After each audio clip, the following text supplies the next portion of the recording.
beautiful morning. Mr. Falcon should have been here by now. He was supposed to get me some sugar candies from the other side of the river. I can't cross that river on my own. I can't swim. I'd better go to Mr. Fox. He'll tell me what to do.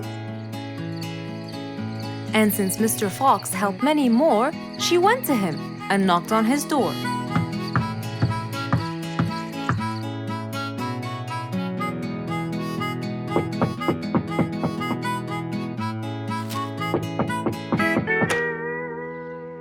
Who's there? Over here, Mr. Fox. Oh, little Auntie Lou. Welcome. Please come in. Thank you, Mr. Fox.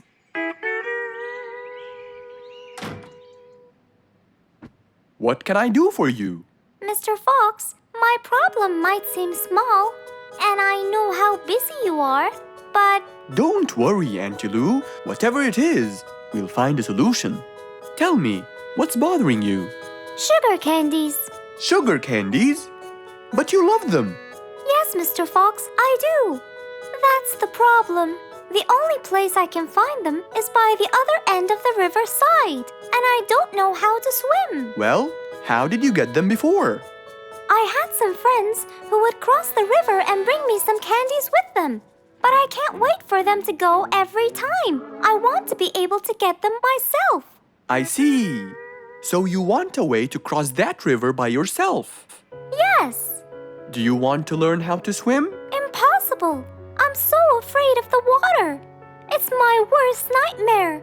Isn't there any other way, Mr. Fox? Sure there is. Let me think. Mr. Fox thought quickly and without delay, for there was already another way. He'll build a bridge for Auntie Lou, so she could cross whenever she wanted to. Little Auntie Lou, how wide is that river? Very wide, Mr. Fox. It won't be easy, but let's go. Into the workshop ran Mr. Fox. He grabbed some wood and his toolbox. He put them in his Jeep and hopped inside. Then he and Auntie Lou went for a ride.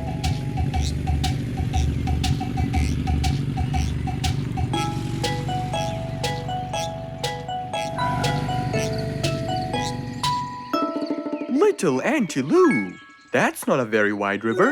But it is to me, Mr. Fox. You're only saying that because you're too big. Maybe you're right. Little Auntie Lou, let's get started.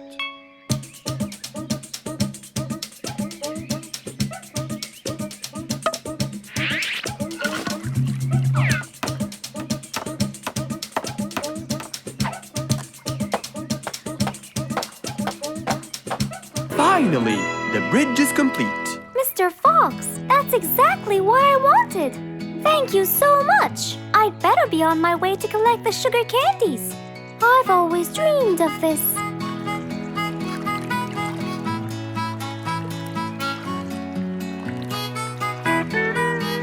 Enjoy the candy, little Auntie Lou.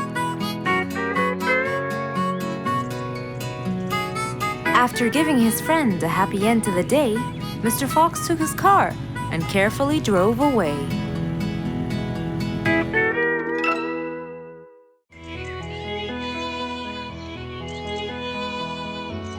It was a very fine day, in the beautiful month of May. Mr. Fox decided to go for a walk. So, without further delay, he was on his way.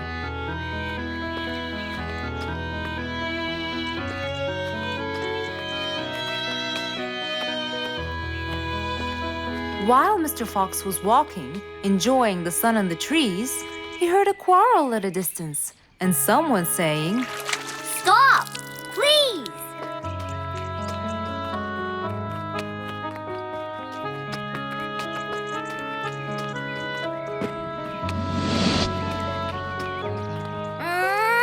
What? Can't a monkey enjoy a spring nap in peace? Nap somewhere else. I don't care. Excuse me? You splash somewhere else. You've got the whole ocean. That's more than enough room. What's going on here? I like it here, and I'm going to stay. You stink! Bingo? Bite me. Bubbles? I gobble you up, but I prefer a healthy diet. What's the matter with you two? I'm calm and happy. I'm just simply awesome.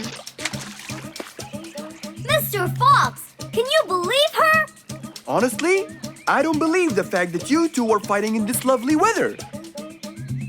You tell him, Mr. Fox. Such a gloomy monkey. All I want to do is take a nap. Such a gloomy monkey, such a gloomy monkey.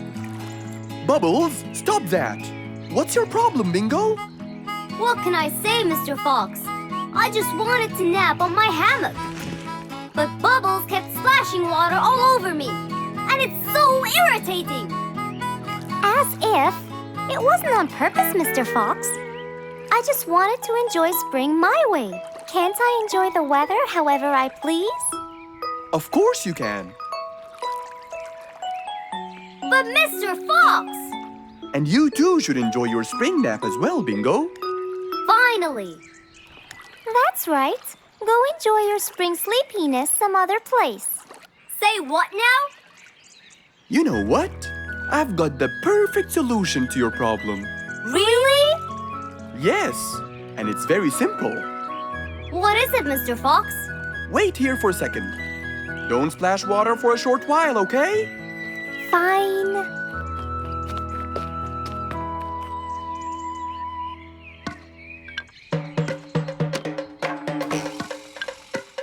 The hammock was very close to the lake. That's why Bingo got water all over him every time Bubbles splashed. But Mr. Fox wasn't gonna let them fight. He had the perfect solution for both their plights.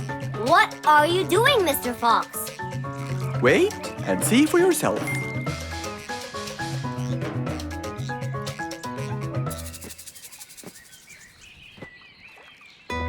Let's see. First, we'll untie the hammock. 1, 2, 3, 4, 5. Now, we'll go a few more steps up and tie the hammock again. Here's good. There you go. Try it now, Bingo.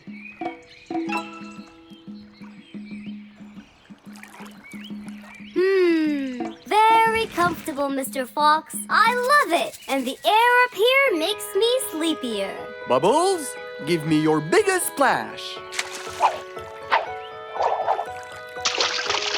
Whoa! Ha ha ha ha ha. Whoops. Sorry, Mr. Fox. Don't worry about it. I feel fresh. Mr. Fox's work was done. First there was trouble, now there was none. For there was indeed no better deed than rushing to help a friend in need. One day, the whole jungle decided to celebrate their new king, Rorik the lion. He was young, active, and picky, and known for his loving spirit. After his coronation, King Rorik moved to his new mansion and started to check it out.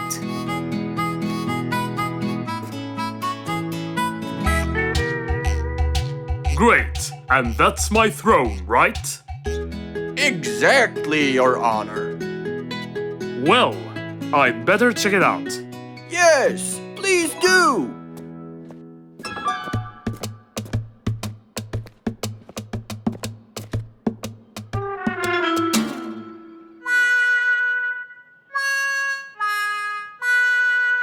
Ah, timber!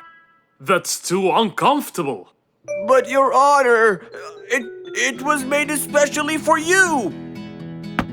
Not good enough. With a sad look on his face, Timber went to call Mr. Fox and ask him for help. Meanwhile, Mr. Fox had just finished his morning exercises and was heading back home.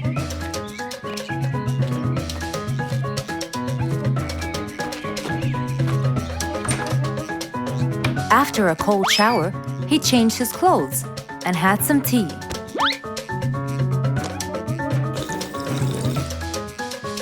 Then, He quickly read about the king's coronation in the newspaper.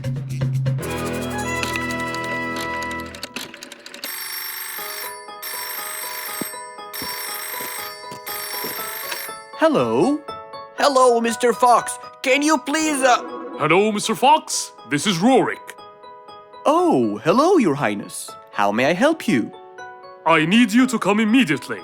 There's a huge problem, and I'm pretty sure that you're the only one who can help. I'll be right there.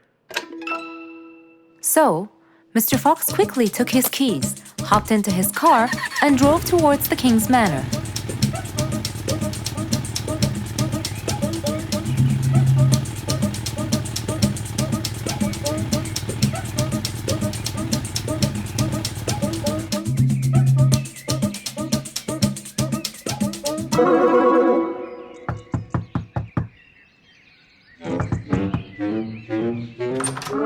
hello, Mr. Fox?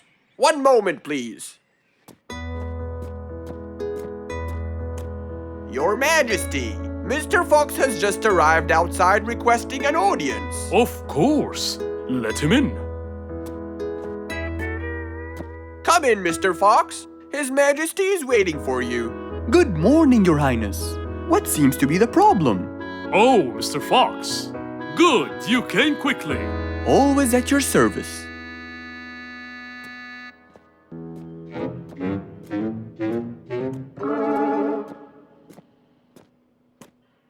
Well, I was at my coronation, and I thought I would check out my throne. But unfortunately, I felt too uncomfortable. Can you believe that I'm gonna rule the jungle on an uncomfortable throne? But I hear it was carved out with the best kind of stone.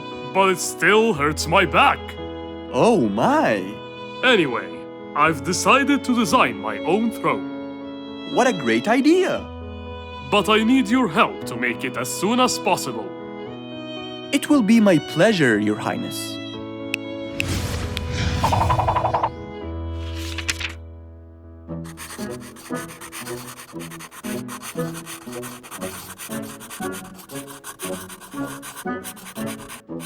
Mr. Fox designed a new throne for the king, but the king didn't seem to like it. I know just the thing for you. Mr. Fox took his tape measure and got to work. He took measurements and made estimations. This wasn't going to be easy, but Mr. Fox was gonna give it a try anyway. He hopped into his car and took off for the jungle store.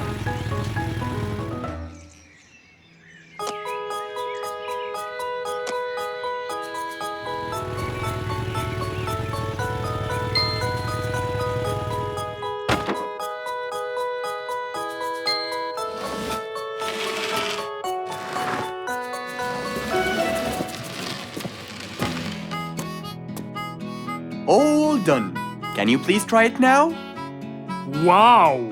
That's exactly what I wanted. Glad you liked it, Your Highness.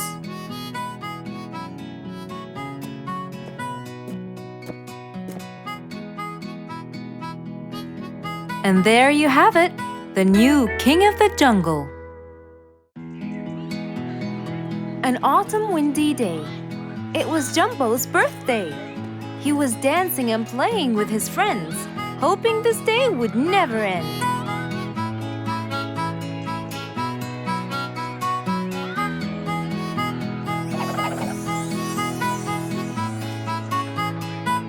Everyone ran to hide all the same, but Jumbo slipped and fell. And that was the end of the game. All the animals heard the fall, but Mommy Jumbo ran before them all. Jumbo!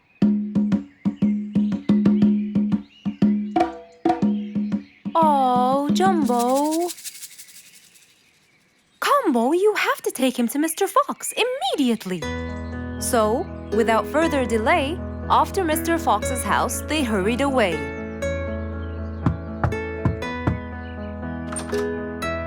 Hey, Mrs. Combo, what's wrong? Help me, Mr. Fox. Jumbo is ill. Oh, please come in.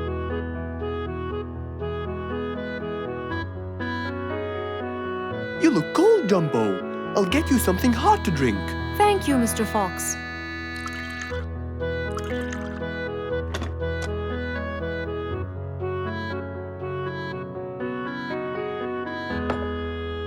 We were celebrating Jumbo's birthday, Oh, happy birthday, Jumbo. Thank you, Mr. Fox. but as he was playing with his friends, he slipped and fell into the pond. He started shivering and sneezing. I feared he might be sick, so I thought I should bring him to you, just in case. Well, why don't you lie down, Jumbo, and let's take your temperature. Open your mouth. Say ah. Ah. Fever, stuffy nose, red dots all over his trunk. It's definitely sniffles. Oh my, sniffles? Don't worry, Mrs. Combo. It's just a sniffles fever. It will go away. All you need, champ, is some rest and just one pill of antidote. And when you're better, you can go back to play with your friends. Thank you, Mr. Fox. After thanking Mr. Fox, Mrs. Combo took Jumbo back home to let him rest.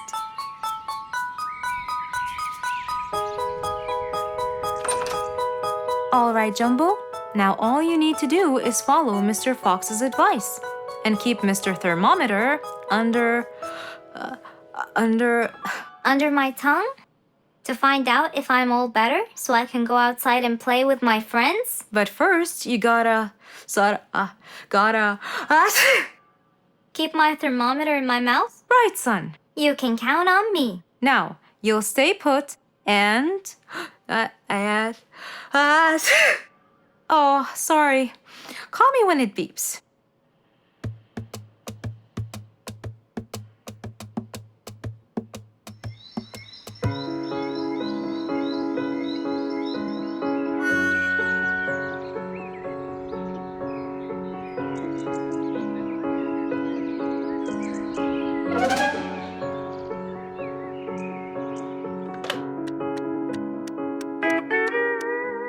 Hello, Frisky.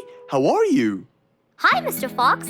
Roo and I were playing and I'm about to win. Listen, Frisky. I'm going to visit Jumbo now and check on him.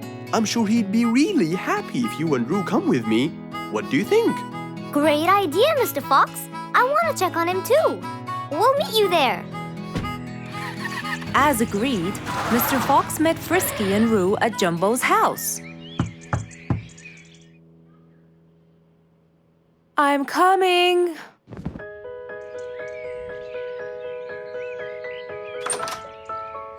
Hello, Mrs. Combo. We came to check on Jumbo. I hope he's feeling better now. Why, yes, Mr. Fox. Come in, everyone. Hey, Jumbo! I came to check on you. And I brought your friends along too. Are you feeling better now? Hi, Mr. Fox. Hi, guys. Hey, Jumbo. How are you feeling? Well, I feel better, but... Well, we need to take your temperature one more time, Jumbo. Is it time? It's time, all right? What does it say? Well, let's see. Your temperature is, oh. Your temperature is just fine and dandy, Jumbo. You're not sick anymore. You are A-OK. Yes! Now we can go outside and play. But first, I need to tell Mom. Mom? Mom? Where could she be? She's not in the kitchen. Mom! She's not in the living room. I wonder where she is. I'm here in the bedroom. Mom? Are you okay? I think I might have caught a case of sniffles too. Don't worry, dear. I'll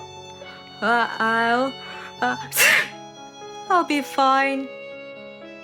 Now why don't you go out and play hopscotch with your friends? I'll join you when I get better. But Mom, I won't be happy if I go to play and leave you here all by yourself. I'll be only thinking of you. So, what do you think you should do, little Jumbo? I have to sit here and take care of you, Mommy. You always take care of me when I get sick. I'll take care of you and never leave you alone. Oh, I love you more than anything in the whole wide world, Jumbo. Now it's time to take your temperature. Right, Mr. Fox? You're absolutely right, Jumbo. So rather than go out to play, by his mother's side, he decided to stay.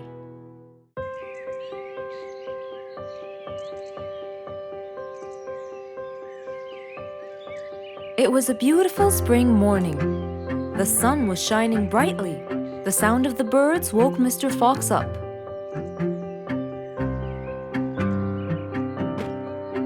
He changed his shirt, put on his tie, and his vest. Then he drank his tea. It was delicious. After reading a shop manager ad, he got into his car and drove off.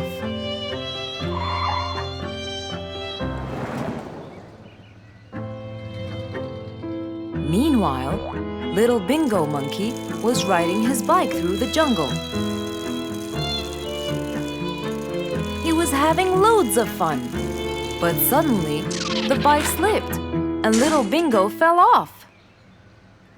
Are you okay, Bingo? Hang on, I'm coming. Yes, Mr. Fox, but my bike isn't. Oh, it looks like there's a problem with the tire. Don't worry, Bingo. I'm going to help you. Bingo, can you help me count how many nails I need? Of course. Here's 1, 2, 3, 4, 5, 6, 7, 8, 9. I think there are 9, Mr. Fox. Okay, Bingo. Let me count how many I have in my toolbox. 1, 2, 3, 4, 5, 6, 7, 8, 9. I'll get one more just in case he miscounted. So 9 plus 1. We need 10 nails. That's easy.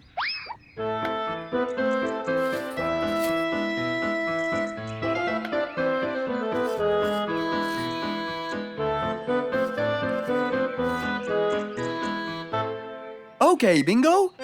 It's all done. Thank you so much, Mr. Fox. You've helped me a lot. Come on, give it a go. So once again, little Bingo rode along happily.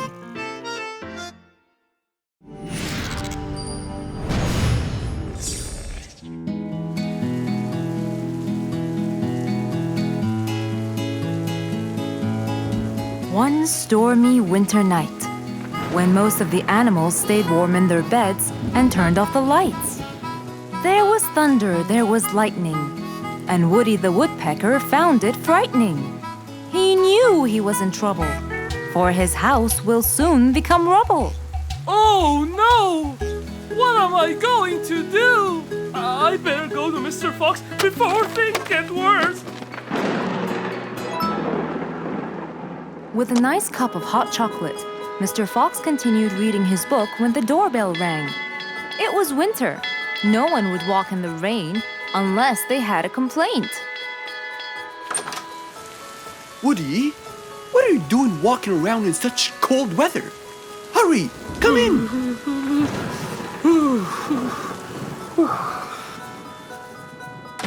Mr. Fox, I know it's cold, and I'm sure my problems will make you feel bored, but I need your help. Of course. Don't worry. Have a seat, Woody, and I'll get you a hot drink. It must have been terrible to go out in that storm. Okay, thank you, Mr. Fox. So, what exactly is your problem? My roof, it gets ruined by the rain. Oh, I keep fixing it every now and then, but now, every winter is a nightmare. here you go, Woody. Thank you, Mr. Fox. So tell me, what happened to your roof? The rain makes it damp. Sometimes I fear it gets too damp. It might fall. Oh, you're right. That's a serious problem. Well, will you help me? Mr. Fox knew he couldn't stop the rain, but he couldn't let Woody's efforts be in vain. There had to be another way. I have an idea. We need to guide the water off your roof. But how can we do that? Well, we need to visit the jungle shop. But first, we'll wait for the storm to pass.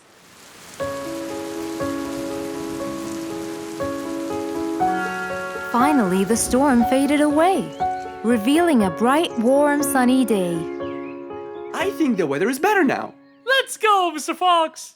Mr. Fox and Woody hopped into the car, and off they drove to the jungle shop. So, what will we buy from here, Mr. Fox? A sloped roof. A roof? But how will we transport it? Oh, don't worry. There's a new type of roof. They sell them like, pieces of a puzzle. Oh, that's smart! Yep. Mr. Fox and Woody chose a nice big red roof. Then, off they went to Woody's house. Mr. Fox got a ladder and climbed up. He started to fix the roof from the top. Now, all we need is to put the pieces together.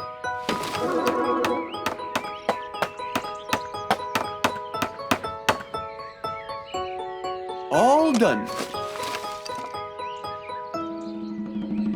I'm coming down. Wow! It looks great!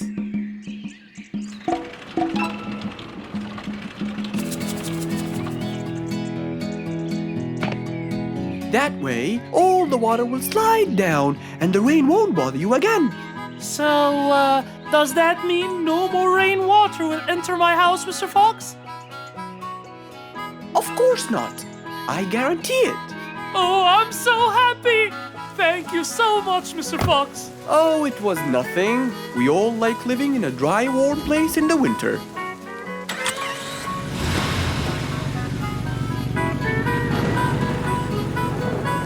Woody thanked Mr. Fox, for now he could enjoy the warmth and comfort of his house.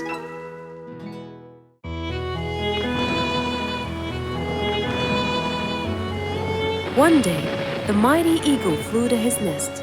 All he wanted to do was rest. He felt bitter, he felt cold. He was really getting old. He knew he needed someplace new. So, off to Mr. Fox he flew.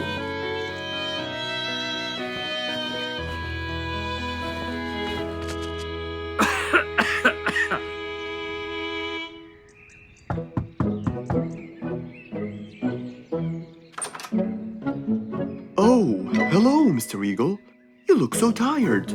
Please, come in. Thank you, Mr. Fox.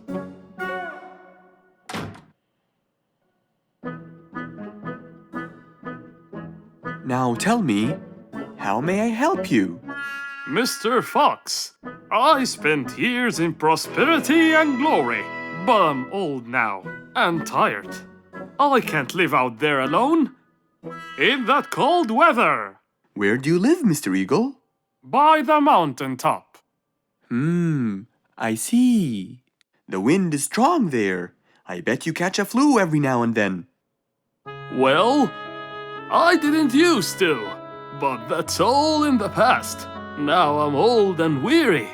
I'm not what I used to be. Plus I get so lonely up there. There is no one around to talk to, and no one to help me get better if I get sick. Why don't you come and live with us in the jungle? I looked around, but I couldn't find the right place for my huge nest. I'm too old to build a new one, and I can't really stay in someone's home. Mr. Fox kept thinking for a while. What could he do to help his dear old friend?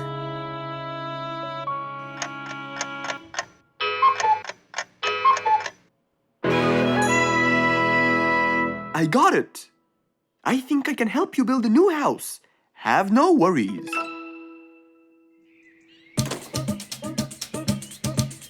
Mr. Fox quickly grabbed his toolbox and hopped into his car. He drove through the jungle while Mr. Eagle flew above him. He stopped in front of a tree that looked both old and firm, right in the middle of the jungle. Lots of animals and birds lived around here. What a beautiful place, Mr. Fox. Wait till you see what I have in mind for you. Mr. Fox started to work. He put a ladder against the tree and counted the steps up. 1, 2, 3, 4, 5, 6, 7, 8, 9, and 10. When he reached the tree branches, he opened his toolbox and took out some wooden plates. Then he started putting them together. All I need now is some nails to make sure everything would be A-OK.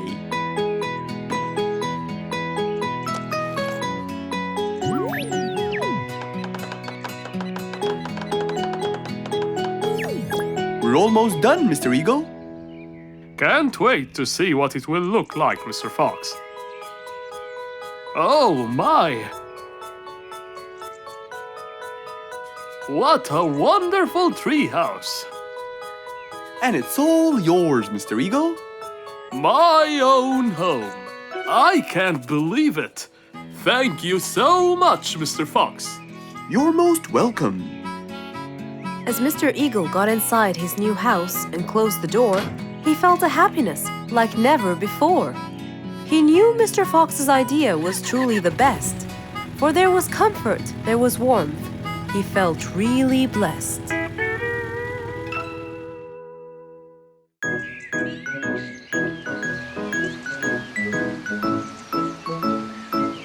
It was a beautiful Saturday morning.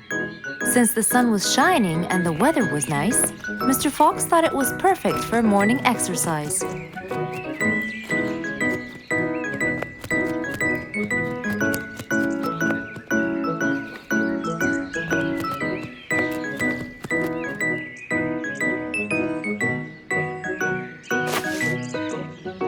Ah, Piggy, how are you? Haven't seen you in a while. I really missed you. I'm fine, Mr. Fox. I really missed you too. I hope you're doing great. Why does he look so sad? I hope nothing bad has happened. You look a bit down, Piggy. Is everything all right? Are you okay? Oh, Mr. Fox, I really need your help with an urgent matter. Don't you worry, my friend. Big or small, every problem has a solution. I assure you, everything will be all right. Oh, I know, Mr. Fox. I can always count on you. Let's go to my house. I'll get you something to drink, and then we can sit down and you can tell me all about your problem. Let's go. With that said, both of them headed off to Mr. Fox's house. So, Piggy, tell me what's the problem. I keep trying to grow a plant in my garden, but it keeps dying. Do you give the plant enough water? Yes, every day. Well, how about the sun? Do you keep it in an open, sunny area? Yes, I do. I planted in my garden. Looks like I'll have to come with you to find out what the problem is. Wait here for a moment, please. So, without further delay, Mr. Fox changed his clothes and got ready. Then, they both got into the car and drove off to Piggy's house.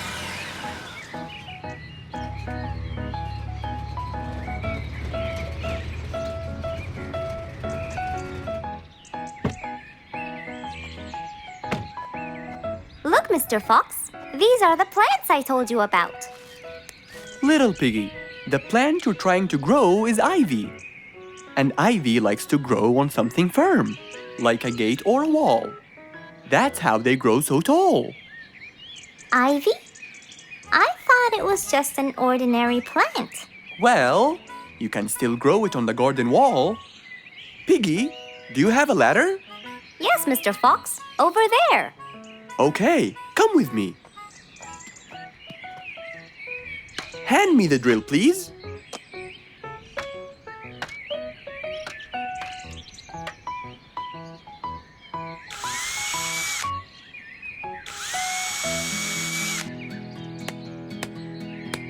After drilling the holes and hammering the nails, Mr. Fox hung the ivy plant all across the wall.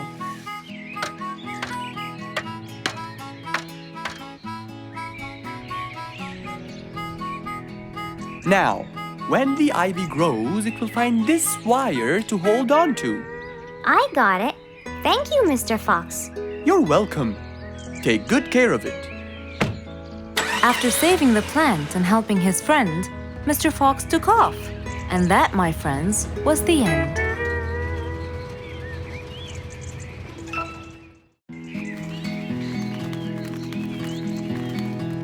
It was a beautiful sunny day. Feeling bright and early, Mrs. Sharpie was on her way to work.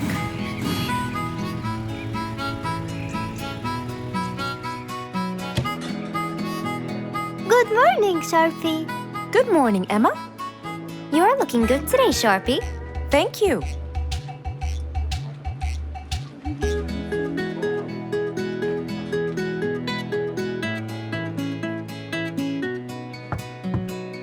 Come in. Good morning, Mrs. Susan. Oh, good morning, Sharpie. Today's gonna be a special day. I hope so, but why? Well, we have more packages that need to be delivered to their owners on time. And there's a special package for the king. I'm on it, Mrs. Susan. After piling them all up, Mrs. Sharpie went to deliver the packages.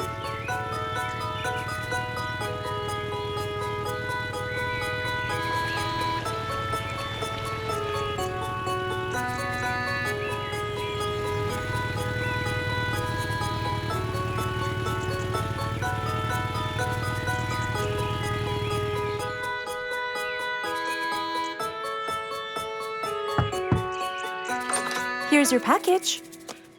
Thank you, Sharpie. Just in time. Looks like delivering the next one is gonna take some time.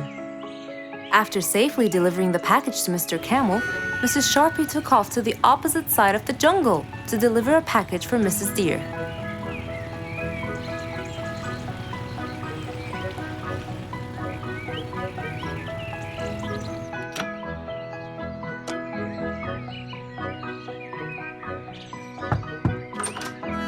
Here's your package.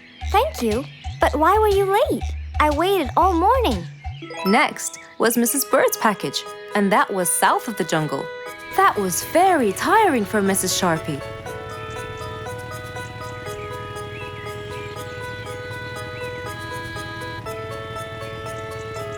Mrs. Bird! Mrs. Bird! Here's your package. I thought you weren't coming. Thanks anyway.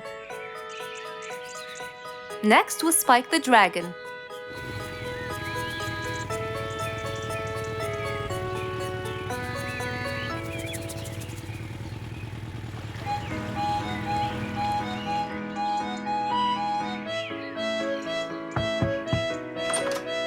Here's your package. I never thought you'd be late. Oh no! It's the last package I'm delivering today. I hope the king is not too upset that I'm late. Worried and a little scared, Mrs. Sharpie took off to deliver the last package. She was already late as it is. The last package was intended for the king, and after being all over the jungle, will she be able to make it in time? Here you go, Mr. Timber. This package is for the king. Thank you, Sharpie. But the king was worried and a bit upset. Why? Well, he had to wait all day for this package. You're not usually late, Sharpie. He was very upset. My sincerest apologies. I'll be more careful next time. Mrs. Sharpie was very tired and really upset. Having to deliver packages all over the jungle was no minor task. So, she decided to go to Mr. Fox and ask for his help. Oh, hello, Mrs. Sharpie. How have you been? I'm not good at all, Mr. Fox. You have to help me. What happened? I've got a lot of letters and packages, and I keep flying east and west all over the jungle. This won't do, Mr. Fox. I'm so tired. Oh, Mrs. Sharpie, you do look exhausted. Please, come in, and we'll figure this out together. Would you like a cup of hot chocolate? No, I just want to find a solution, Mr. Fox. Okay. Tell me what the problem is exactly. I get too much letters, so I fly to deliver them. I find that the first letter should be delivered to the western part of the jungle, so I fly and deliver it, just to find that the next one is in the eastern part of the jungle. And when I fly and deliver it there, I find that the one after it is in the north. And after that, it's west again. And it's all driving me crazy. Calm down, Mrs. Sharpie. There must be a solution to all of this. That's why I came to you. I kept thinking and thinking, but they come in packages, and I must deliver them all in one day. So how can I do that? Don't worry, Mrs. Sharpie. We'll sort this out. Sort? Sort! That's it! Why don't you sort them out from the very beginning, Mrs. Sharpie? What do you mean by sorting them out? I mean, first, you should read the addresses and sort all the letters that should be delivered north together, and those that should be delivered east together, and so on. And then I'd finish all the north letters together, and the east, and then the south, and then the west, right? Precisely. That's a great idea, Mr. Fox. Thank you so much. Wait, where are you going? I have letters to sort out. Thank you, Mr. Fox. Glad I was able to help you, Mrs. Sharpie. Goodbye.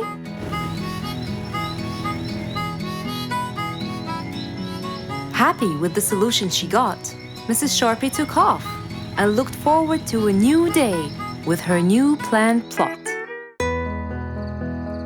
One nice spring night, Mr. Fox was sitting in his balcony, relaxing and drinking his favorite juice, when suddenly the phone rang.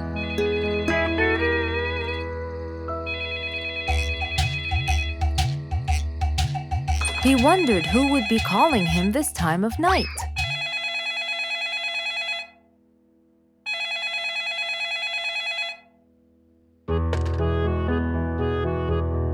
Hello? Who is it? Mr. Fox, it's Rorik. Your Majesty. How may I help you? Well, Mr. Fox, I'd like you to come to my house early in the morning to discuss something urgent. Of course. I'll be there. After he hung up the phone, Mr. Fox went to sleep. He was supposed to wake up early. He wouldn't want to miss his appointment with the king.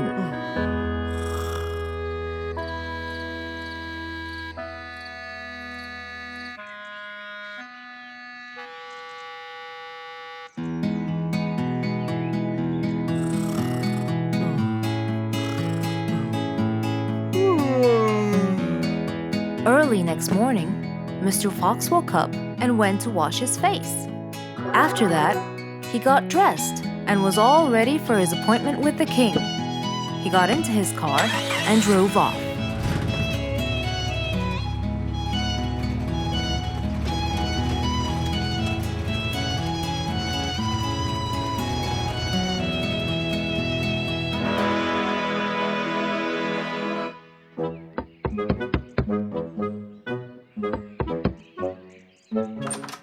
Hello, Mr. Fox. One moment, please. Your Majesty, Mr. Fox has just arrived. May he come in? Of course. Let him in. Come in, Mr. Fox. His Majesty is waiting for you.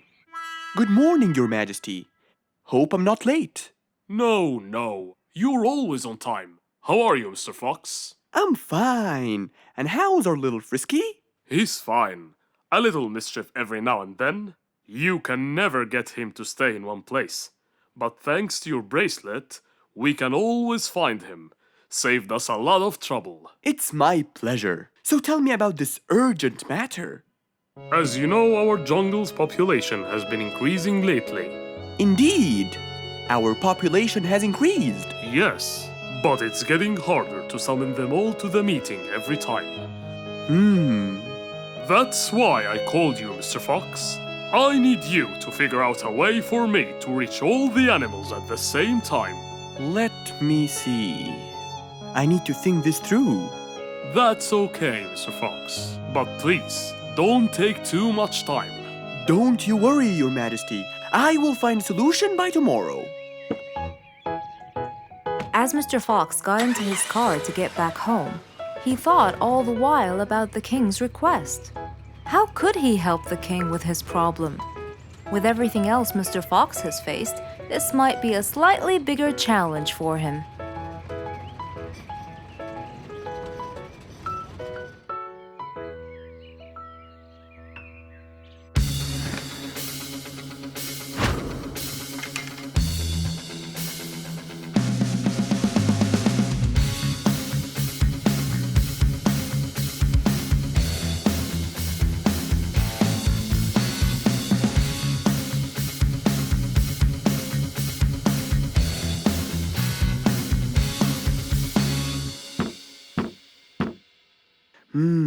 This is more challenging than I thought. Maybe a short break will help. Mr. Fox went back to his house and sat on his sofa.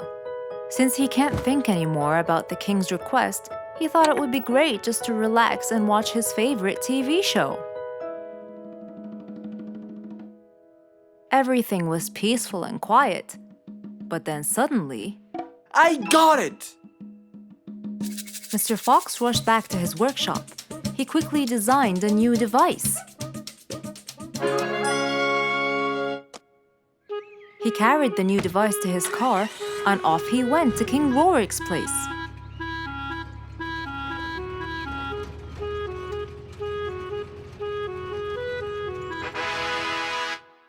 Mr. Fox, I thought you were coming tomorrow. Did you solve my problem? Yes, Your Majesty. This is a solution to your problem. That's great! But what's that, Mr. Fox?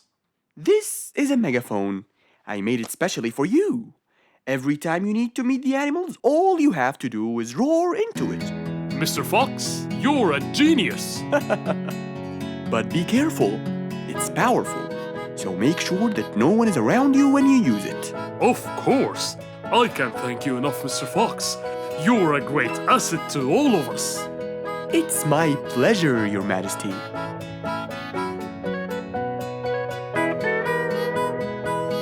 Goodbye, Mr. Fox. Mr. Fox got into his car and waved goodbye to the king. He was feeling happy and pleased. The problem was now solved, and he was able to help out a friend once more.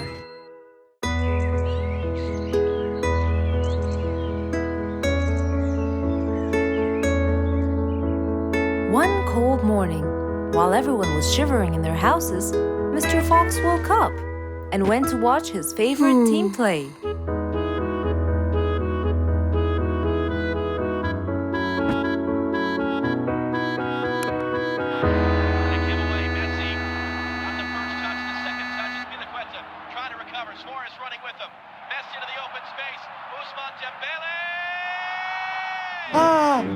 He's going to win! I wonder who could it be so early? Wait a second! I'll be right there! Good morning, Woody! How are you? It's been a long time since we last met. Oh, Mr. Fox, it has been a while. Tell me, have you finished building Nate's ship? Yes, Mr. Fox. I used teak and bamboo. Nate liked it a lot. He took it out on a trip. He and his friends had so much fun. Great! Mr. Fox, I noticed how beautiful your flowers look. You take really good care of them. Of course. And you know what? I'll tell you everything I know about flowers. Really? Thank you, Mr. Fox. Come in and have a seat while we talk.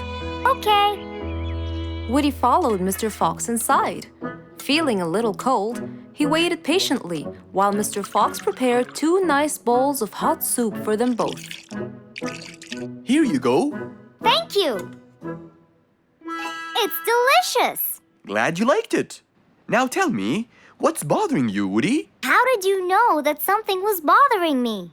I know you all too well, my friend. Okay. You know, it's really nice and warm here. Yes, warm weather helps me think and relax. Well, Mr. Fox, I'm sure you know that I've been a carpenter for a long time now. Of course. And during the winter, my business blooms. And my customers increase because I sell them the wood they use for their fireplace. Very good. But where's the problem? The problem is, they're not all the same. So each customer needs the wood to be suitable in size for his fireplace. That's true. And as you know, I work alone. So I take so much time and effort to cut and adjust the wood to suit each and every customer in this jungle. Sounds like a serious problem. He looks really worried. Okay, Woody, why don't you come with me to my workshop? It's round the back. There, we can think together and I can invent something to help you solve your problem. I really hope so, Mr. Fox. Don't worry, we will. I know. And you taught me that there's a solution to every problem. And Mr. Fox solves every problem. That's right, Woody.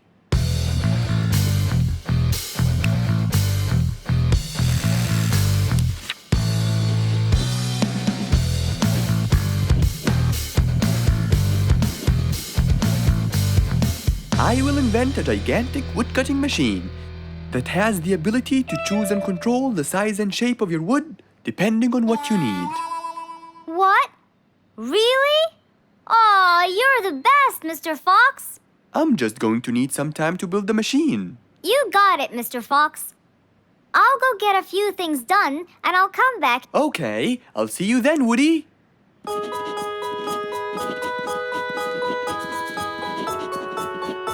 Mr. Fox started designing his cutting-edge invention. He knew that is exactly what Woody needed to help him with his carpenting business.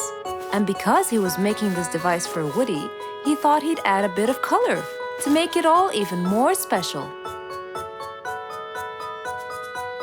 Finally, this is it! Mr. Fox's size-adjusting wood-cutting machine.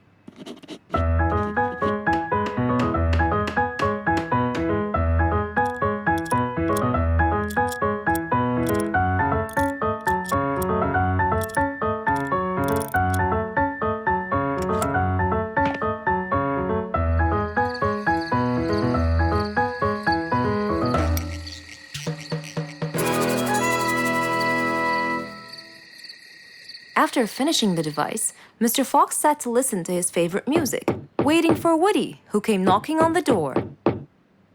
Hello, Woody. You're right on time. Have you finished building the new machine for me, Mr. Fox? Of course I have. It's in my workshop. Let's go see it.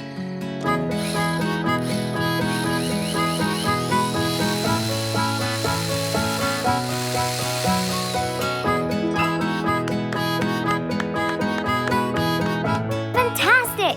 I don't know how to thank you, Mr. Fox. I'm really grateful for what you've done. Don't thank me. I only did what I had to do. I'd better be off now to cut more and more wood. Have a wonderful evening, Mr. Fox, and thank you again. Good night, Woody. See you soon.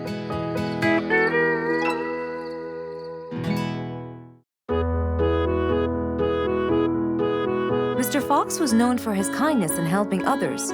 Everyone went to him for advice, even Woody, the jungle carpenter. After being assigned the task of building a really big ship, he went to Mr. Fox, seeking his wisdom. Mr. Fox listened carefully to what Woody had to say, and in turn, promised to help him. He started a research on shipbuilding, and after hours and hours of hard work, he finally got it. Yes! I've got it! But there is something I need to check first. Mr. Fox went for a walk in the jungle, looking carefully at every tree on his path. Then he stopped in front of one and said, Yes! That's the one! Immediately, Mr. Fox took a paint bucket. He wanted to mark the tree, so he wouldn't forget which one it was. After that, he got into his car and drove off.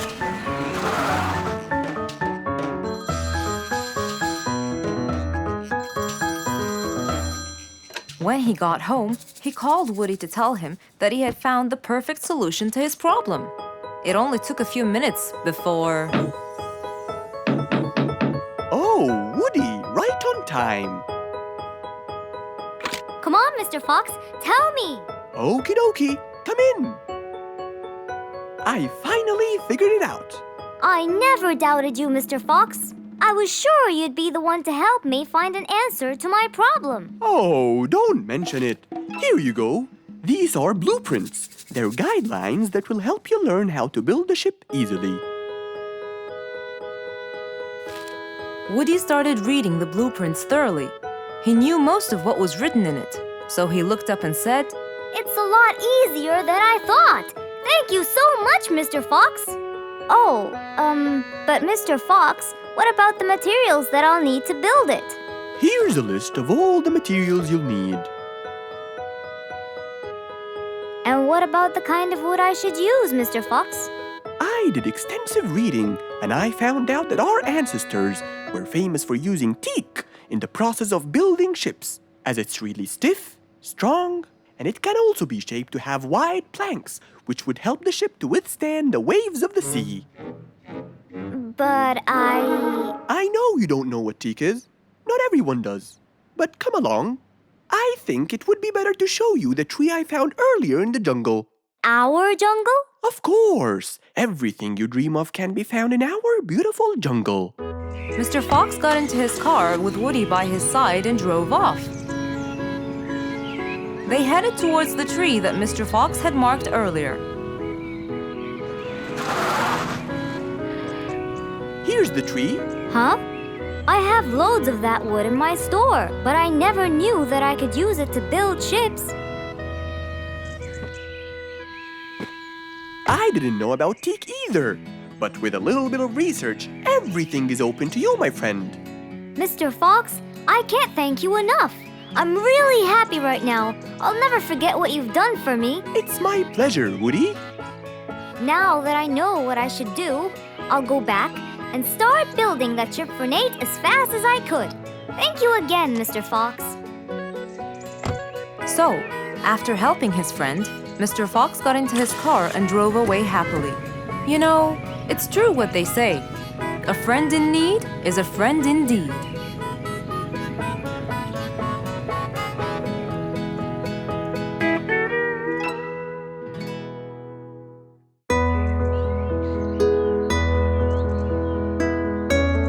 One bright sunny morning, as Mr. Fox was having his morning coffee and reading his newspaper in the balcony, his phone rang.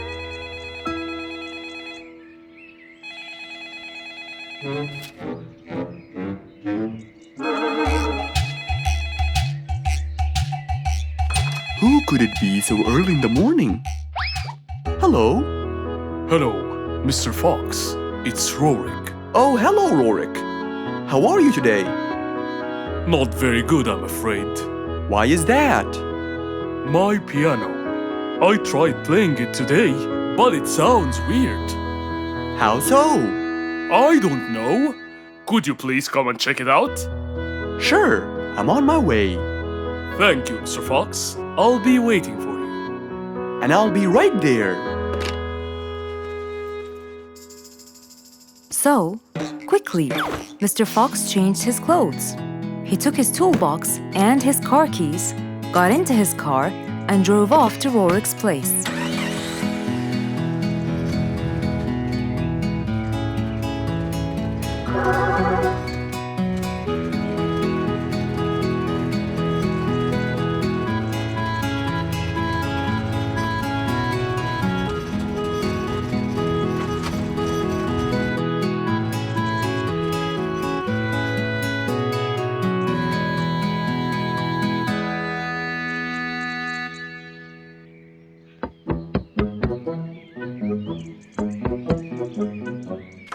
Hello, Mr. Fox. One moment, please. Your Majesty, Mr. Fox has just arrived. Of course. Let him in. Come in, Mr. Fox. His Majesty is waiting for you. Good morning, Rorik. I came right away. Oh, you're here, Mr. Fox. Please help me with my piano. It's the only thing that comforts me. Don't worry, Rorik. I'll see what I can do. Mr. Fox started to check the piano. He tried playing a few notes. What is it, Mr. Fox? Is it broken? Mr. Fox, please answer me. It sounds horrible. It's not broken, Rorik. It just needs tuning. Do I have to buy a new one? No, Rorik. It's very simple. I can tune it for you. Really? Thank you, Mr. Fox. I almost had a heart attack. However, Oh no, not that word. I'm sorry, but it might take a while. Oh, it's okay. I can wait. Okay then, I'll get started. Please, Mr. Fox, do your best. It's my everything. Don't worry, it'll be good as new. Mr. Fox opened his toolbox, grabbed a few things, then started to work.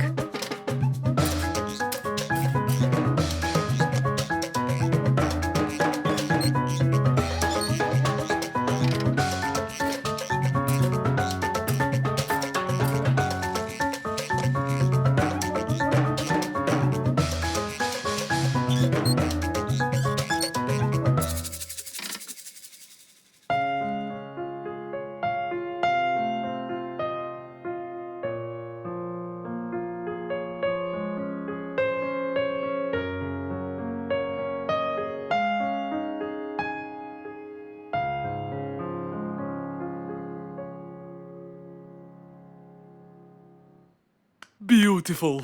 It sounds beautiful. Told you everything will be alright. I can't believe it. Thank you so much, Mr. Fox. Anytime, Rorik. And with that, Mr. Fox's work was all done. He waved goodbye and drove along happily. He had helped out a friend once more. For helping each other is everything you could ever wish for.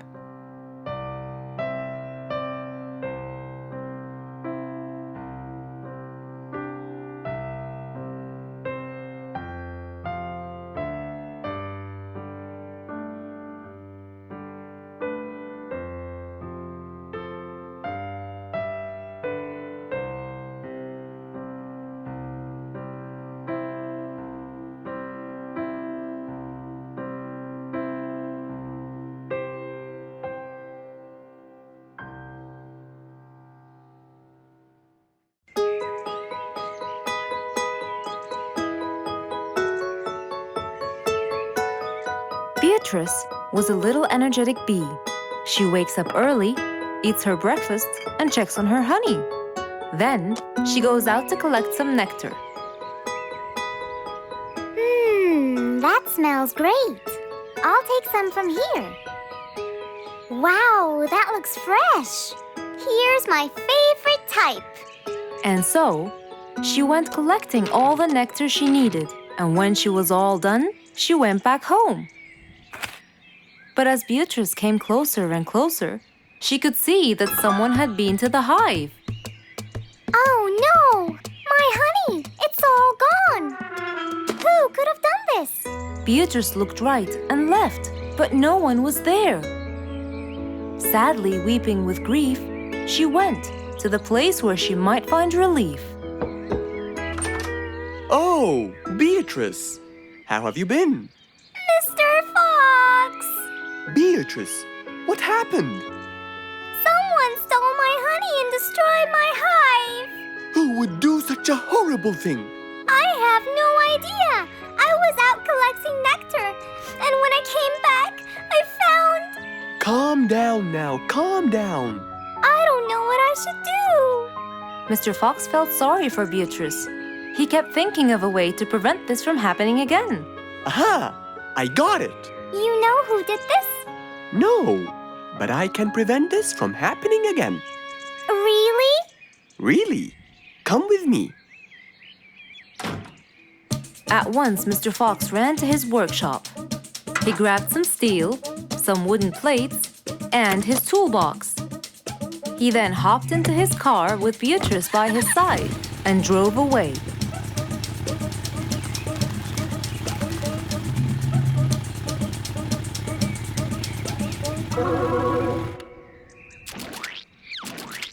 Oh, See?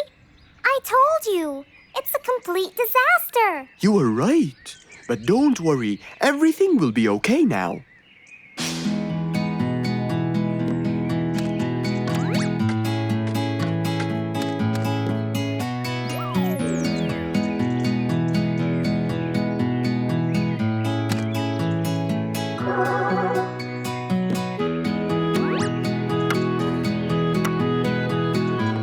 Mr. Fox started to work, He got the wooden plates and built a box out of them, which he put on the tree branch. Then he surrounded the box with steel. He made sure the nails went in properly and made a door for little Beatrice. Now, all done. Wow, it's amazing! Thank you, Mr. Fox. There, take this too. And what's this?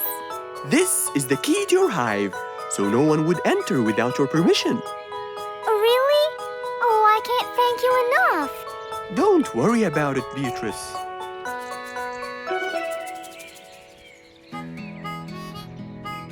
Here, Mr. Fox, this is for you. What's this? It's one of my delicious honey jars. It's the best kind I've got. Oh, you didn't have to. Well, thank you, Beatrice. And as Mr. Fox drove away, he thought that this was the perfect end to the day.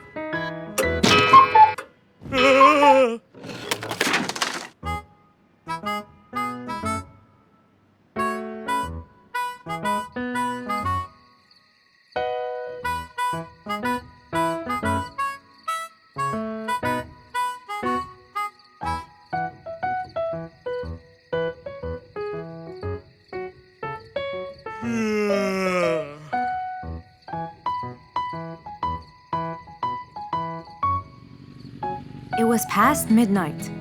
Mr. Sleeperson Koala was on his way home from work. The streets were empty and quiet. He was falling asleep. He tried really hard to keep his eyes open, when suddenly the car stopped for no reason. And Mr. Sleeperson didn't wake up, as if it was the hibernation season.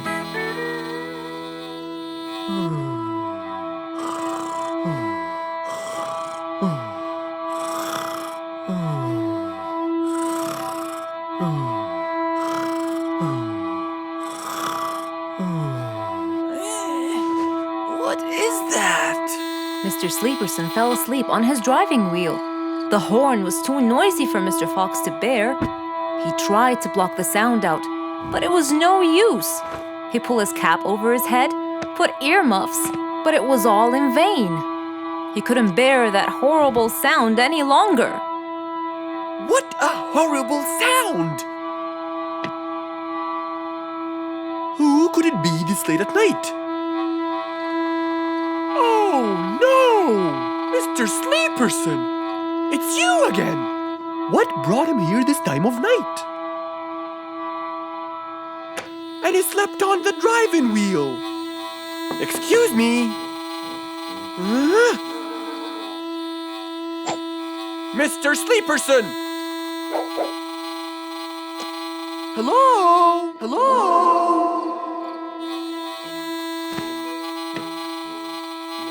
Oh, that's enough! What? Where? What time is it? It's 2 in the morning. And you fell asleep on your driving wheel in front of my house. Oh, Mr. Fox. Hello. Oh my, it's 2 a.m. Oh, you noticed? So how can I help you, Mr. Fox? Help me? Help me? You're the one in front of my house.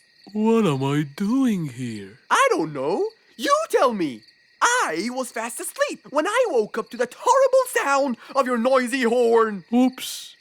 Sorry. I must have fallen asleep while I was driving again. My bad. Never mind that. Could you please drive all the way to your own house without falling asleep or bumping your head against the horn? Oh, sure, Mr. Fox. Have a good night. Good night.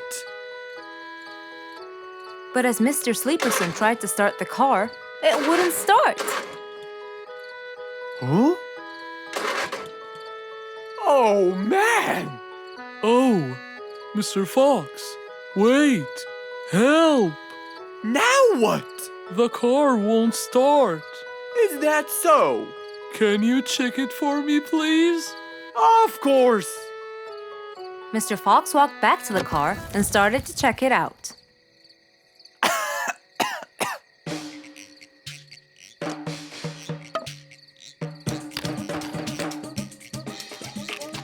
Everything seemed fine. However, when he lowered the hood cover, he found Mr. Sleeperson sleeping in the back seat. He couldn't control his anger. He banged the hood cover. But Mr. Koala was still asleep. Mr. Fox decided to hop into the front seat and try to start the car himself. Huh? Mr. Sleeperson! Your car is out of fuel! Who? Where? Your car is out of fuel! No way! Oh, What will we do now? you have to fill the tank! Okay. Mr. Sleeperson! What? Wake up! I'll fill your tank for you.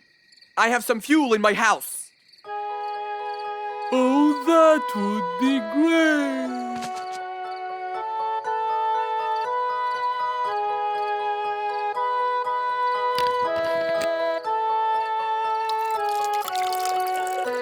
Mr. Sleeperson, it's all done. You can go home now. Oh, thank you.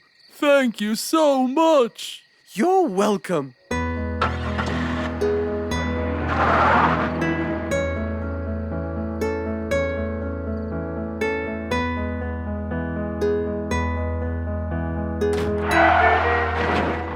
Oh, not again! Just imagine if you woke up one day and all your food was gone. Your house was a big mess and the oven was turned on. What happened exactly? You really can't tell. But that's what happened to our friend Giselle.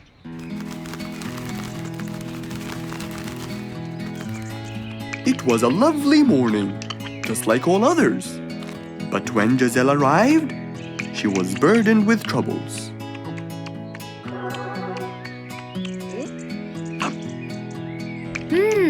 These are good. Yeah, my mom makes the best pancakes in the world. Look, it's Giselle. Hey, Giselle, come join us. Have some of these delicious pancakes. Thanks. I'm not hungry.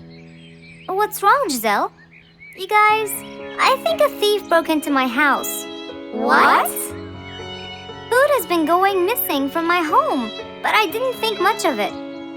But the amount of food disappearing kept getting bigger and bigger. And yesterday, all of my food went missing. And there was a huge mess at my house. I even found the oven turned on. My house could have burned to the ground.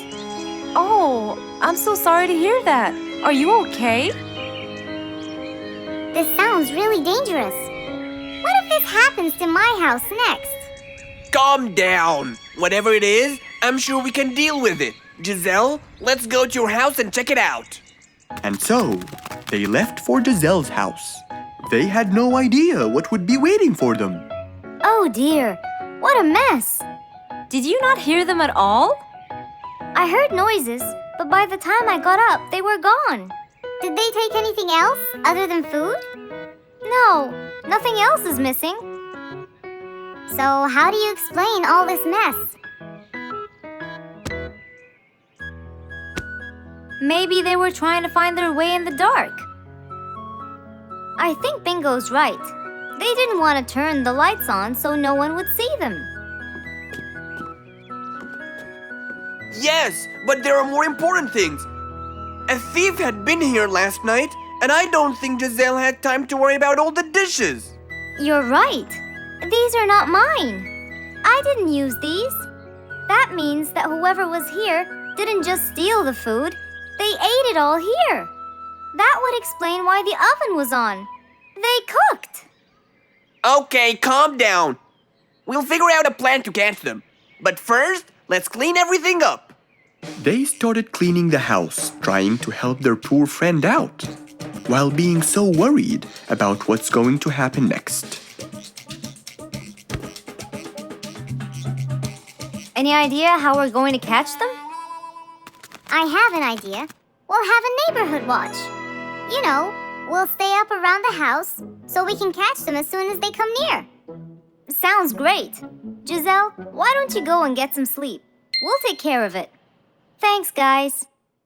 They all sat in anticipation, ready to jump on the thief without any hesitation. But hours passed by with no one in sight. They started to become very, very tired. Does anybody else feel a little bit sleepy? Yeah, and cold, and a little hungry.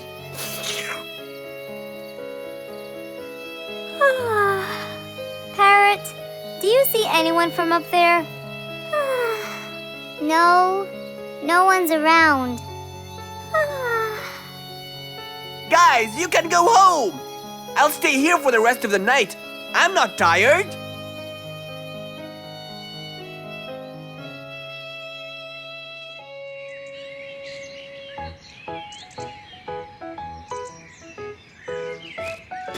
Good morning. What happened after we left? Did you see them? I heard a noise from the bushes near the house, but no one was there. They must have seen me, got scared, and ran away. Wow, you must have looked so tough. How did you get them so scared? I'll teach you guys. First, you have to stand chin up, hands on your waist, and look so focused. Then, you walk back and forth in front of the house, so they wouldn't have a chance. Don't get distracted by anything, and most importantly, carry a weapon. A weapon? Yes, these are mine. A salt shaker and a ladle? It's a pepper shaker. You sprinkle it in their eyes and then hit them with a ladle. Ooh, scary. Okay, I think I got it. I'm going to be on neighborhood watch duty tonight. I'll go get ready. See you all later. And so, with a big responsibility to bear, Bingo guarded the house, steady and aware.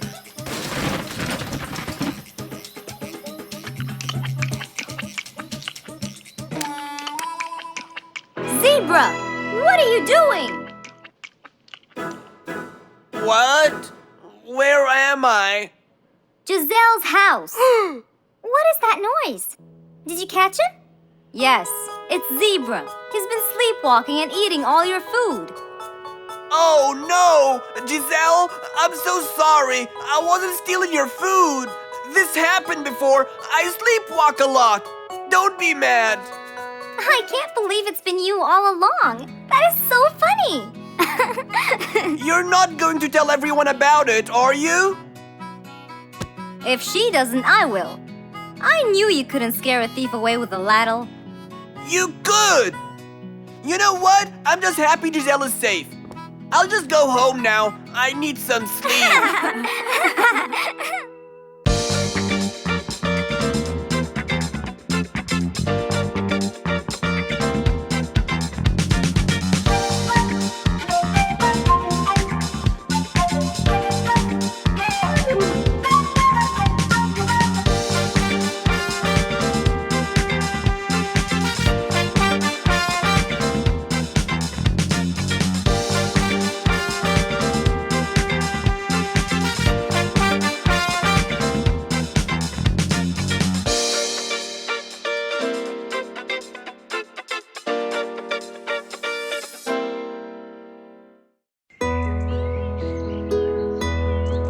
It was a bright, early spring morning.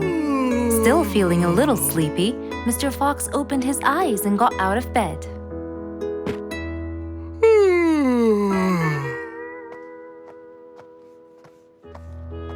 Since the weather was beautiful outside and awfully tempting, Mr. Fox decided to go for a walk in the jungle. The sun was shining, the birds were twittering. It was a very peaceful morning. Well, sort of. Worried that something terrible could have happened to one of the animals in the jungle, Mr. Fox sprinted towards the sound. Are you kidding me? You're the size of an air balloon! Are you making fun of my size, you piece of you? What? Take that back now, you... No! I'll never take it back! This was all your fault! No, it wasn't! It was yours! No! It's always your fault! Now, calm down. Oh, Mr. Fox, I'm so glad you passed by. You're the only one that could solve my problem. Solve your problem? No, Mr. Fox will solve our problem. No way! What you did was a total crime. So not true. You're the one who started it all and injured me, you big There, calm down. And just tell me what happened. He woke me squeezed up! Slow down, one at a time. Mr. Panda, you go first. Thank you. Now, I was walking heading to my house when I realized that for me to get there, it will take me 12 minutes. And I was so tired and sleepy. So I thought about it, and I realized I should just lay here for a while and take a short nap. And just as I was starting to get comfortable, I found little chicklets screaming with the highest pitch into my ears, Mr. Fox. My ears! Can you believe that? Well, that's not a very nice thing to do, little chicklets. Why did you do that? But I didn't, Mr. Fox. And how is that? I was heading to my favorite lake, and I was walking just right behind Mr. Wicks, when all of a sudden, out of nowhere, he decided to lay down and fell to the ground and squeezed my beautiful wing. And if it wasn't for my high-pitched voice, I would have been dead by now. Well, that was pretty dangerous, Mr. Wicks. What should I do, Mr. Fox? I was really tired and I needed my nap. So I took it. What should a panda do to take his nap? Can't you just wait till you reach your own house? Or at least look behind you before you decide to fall down? My house is 12 minutes away, and all the walking had already stolen away all my energy. I had to take a nap to recharge. I can't keep on walking forever. Then look behind you or sleep next to a tree or something. Why don't you watch where you're stepping? It was a very troubling matter indeed. The little chick almost got crushed. But Mr. Wicks didn't mean it. He was just so tired that he fell asleep. Right? Mr. Wicks, answer me. Did you intend to squeeze little chicklet's wings? Of course I didn't. Were you aware that you were going to take a nap in the middle of the road? Actually, I vividly remember. I walked to the tree side first, but when I woke up, I found myself in the middle of the road. How many naps do you need per day? From 5 to 7, I would say. Did you take a nap before you decided to head home? Of course. Do you usually nap in between? Not always, but today I went so far from my house. I tried to hurry to nap at home, but you know, I'm too slow. Say no more. I now know the answer. Really? Yes. Worry no more, little chicklets. From now on, Mr. Wicks will always nap at his own house. Just a second. Aha! There it is!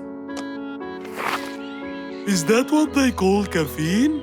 My, I didn't think it was that huge. No. It's something even better. Better than caffeine? And chocolates too.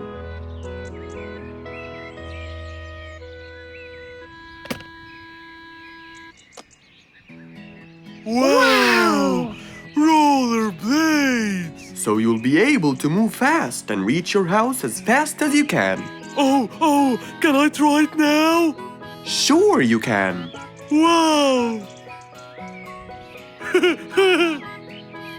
Whee! Yahoo! Thank you, Mr. Fox. Anytime you need me, I'll be there. It was a bright sunny day. Mr. Fox had had his breakfast and was now out doing his morning exercises. It was then when he saw Woody, who was passing by. Ah, Woody, how are you? Haven't seen you in a while. I really missed you. I'm fine, Mr. Fox. I really missed you. I hope you're doing great. Why does he look so sad? I hope nothing bad has happened. You look a bit down, Woody. Is everything all right? Are you okay? Oh, Mr. Fox, I really need your help with an urgent matter. Don't you worry, my friend. Big or small, every problem has a solution. I assure you, everything will be all right. Oh, I know, Mr. Fox. I can always count on you. Let's go inside. I'll get you something to drink, and then we can sit down and you can tell me all about your problem. Let's go. Woody followed Mr. Fox to his house. There, Mr. Fox prepared something special for Woody to help make him feel better.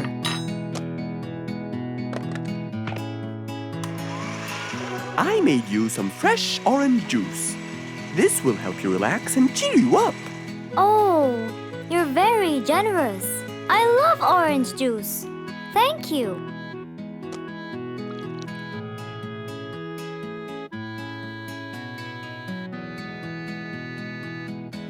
Mr. Fox, I'm really sorry to bother you over and over again, but I had no choice. Oh, no worries, my friend. You know, Mr. Fox, I'm the jungle carpenter. My business has been growing recently, and now I have many customers. Yes, you're a hard worker. You deserve it. I used to build boats for fishermen. I got famous for my skills, especially after I built Nate the fisherman the boat of his dreams. He went and told everyone in the jungle about it. They overwhelmed me with requests. That's fantastic. I'm really glad to hear that. But Nate came to me yesterday and asked if I could build him a ship. One big enough for him and all his friends, as he is planning to go on a fishing trip. It's for a special trip, he said. Yes, I've heard about that. Well, the problem is, I've never built a ship before, and I have no clue what kind of wood I'm supposed to use. I don't know what to do. How will I build him the ship he needs without the proper wood? Will you help me, Mr. Fox? Whoa, that's a serious problem. I'm gonna have to look through my books. Well, you're never too old to learn something new. I could use some time. I'll call you as soon as I find a solution. I will be waiting for your call. I know you'll be able to help me, Mr. Fox. After Woody left, Mr. Fox started his researches on shipbuilding.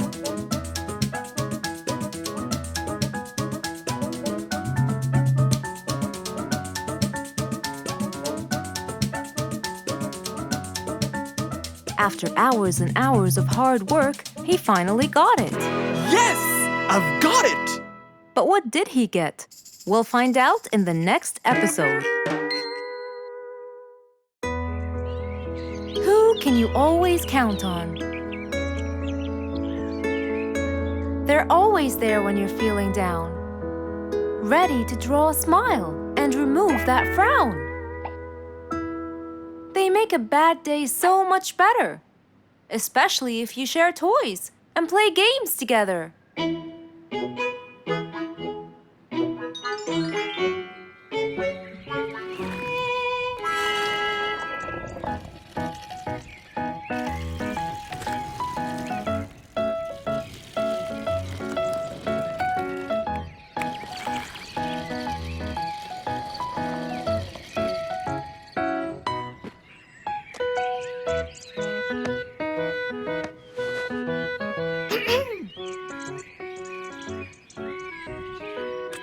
Officer Sherlock Fluffs? I'm with you, Officer Poppy Holmes. I think we're moving in the wrong direction. You might be right, Officer Poppy Holmes. I can see footsteps in the opposite direction.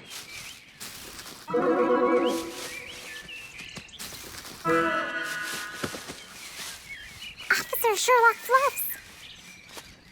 I think someone is after me. Run, officer, run!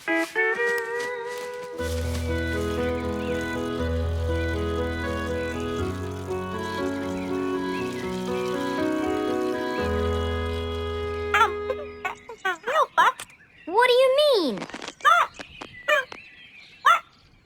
Poppy! Poppy! You there? Poppy! I can't believe we lost the connection. Poppy! Poppy, where are you? Filled with worry, Fluff searched and searched for Poppy, but he couldn't find her anywhere.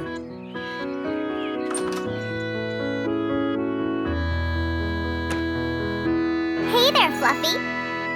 What? How come you're here? I thought you'd eventually come home. What happened to your walkie-talkie? It's not working. But we just got it. I know. I was looking everywhere for you. Aw, Fluffsy, were you worried about me? Stop it. We need to fix this thing. Do you have any idea how? Hello? You're the smart one. But I'm not much into technology. You know that. At least take a look at it. I did, before you came. I got nothing, really. Should we go over to Mr. Fox? I think we should. Let me change first.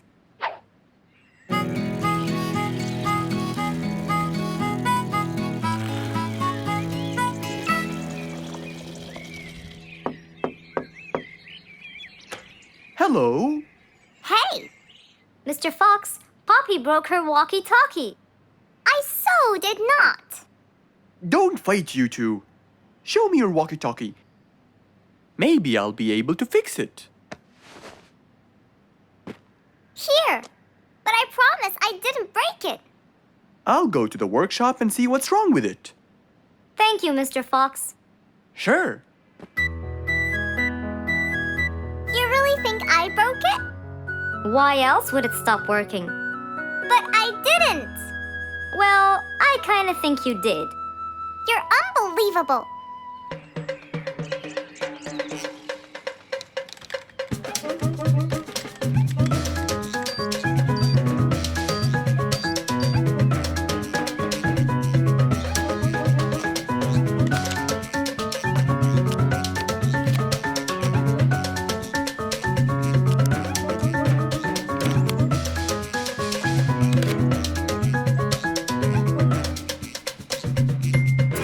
It's working just fine. I told you. Well, it wasn't before. I tried it. I know it wasn't, but now it is. See, Poppy, you did break it. And Mr. Fox fixed it. It wasn't broken, Fluffs. It just ran out of batteries. I'm sorry, Pops. Never mind. I was worried about you, though. I know. I have a wonderful brother. Brothers and sisters may fight every now and then, but at the end of the day, they're still best friends.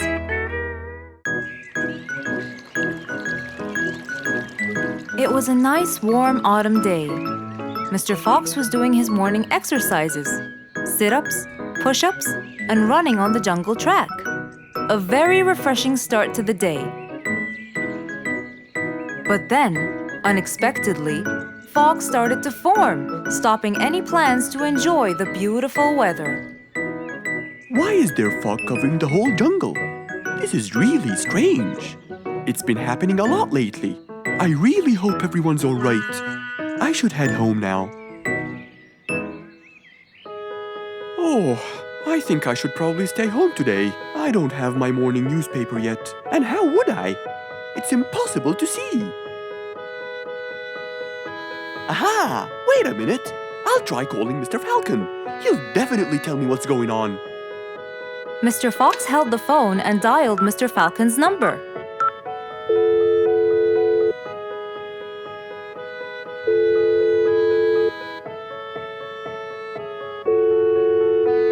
Oddly enough, there was no answer. I guess he's not home. Maybe I can reach him on his walkie-talkie. As Mr. Fox went to look for his walkie-talkie, he heard a loud knock on the door. Huh? I thought everyone stayed home in this weather. Who could it be? Puzzled, Mr. Fox went to open the door. He was taken by surprise. It was Jack the horse. He stood there holding a briefcase and looking smart. Jack was a very busy business horse. He was always rushing to keep a tight schedule. But today, something seemed off. He looked like something was bothering him. Oh, Jack, what a nice surprise! It's been a long time since we met. How have you been? Come in. Thank you, Mr. Fox. But I don't want to waste any more time. I'm on a very tight schedule. Of course. Can I bring you? I don't have time. I just needed to talk to you urgently, Mr. Fox. Have a seat, please. And as you know, time is money. Wait. Hold on. First, tell me how you managed to get here in this bad weather. There's no time. I'm so busy, and I need your help with something important. All right, tell me what's the matter. Well, it all started last week. After long and weary negotiations, I won a bid for a gold mine located in the eastern part. Long story short, a gold mine obviously contains gold. But no matter how hard I looked, I found nothing but dirt. I was really frustrated. I was disappointed, and I knew that buying the mine was a mistake. What do you think, Mr. Fox? That's really strange. That mine is widely famous for its gold. I have an idea. We go there now and see what we can do. But wait here for a second. I need to bring something that will help us. Are you sure you don't want to drink anything? Yes, thank you, Mr. Fox. But please, hurry up. You know that time is money, and I can't waste Any more time, I get it. Just give me 2 minutes. Too much, Mr. Fox. So, Mr. Fox went to his room to change his clothes, trying to be quick. Then, he went to his workshop. He looked everywhere for his metal detector. When he found it, he took it and went back to his house, where Jack was standing there looking at his watch, with that usual impatient look on his face. Mr. Fox, why are you late? I have a really important meeting tonight at 8, you know. We're making a deal, and I don't want to waste any more time. You know that time is money. Time is money. I know that, Jack. But now we're wasting more time, aren't we? Right. Let's take my car, Mr. Fox. Okay. The fog had gradually started to clear away, and the vision became clearer and clearer. But as Mr. Fox was about to get in the car, something happened. What's that? What's going on? What happened? That's what we'll find out in the next episode. Rose stood in front of her painting stand, holding a few colors in her hand. But things weren't going as she planned. I think I should just paint the pig blue. No, wait. Maybe this will do. Maybe I should just take some of the pink color on my feathers.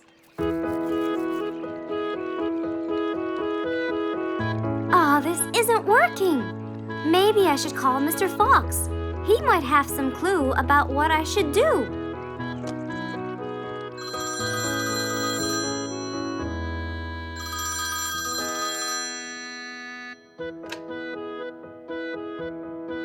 Hello? Hello, Mr. Fox. It's me, Rose. Oh, hello, Rose. How are you?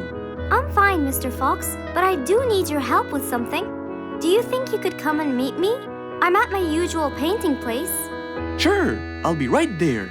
So, without a moment to lose, Mr. Fox got ready, got into his car, and drove off to where Rose was painting.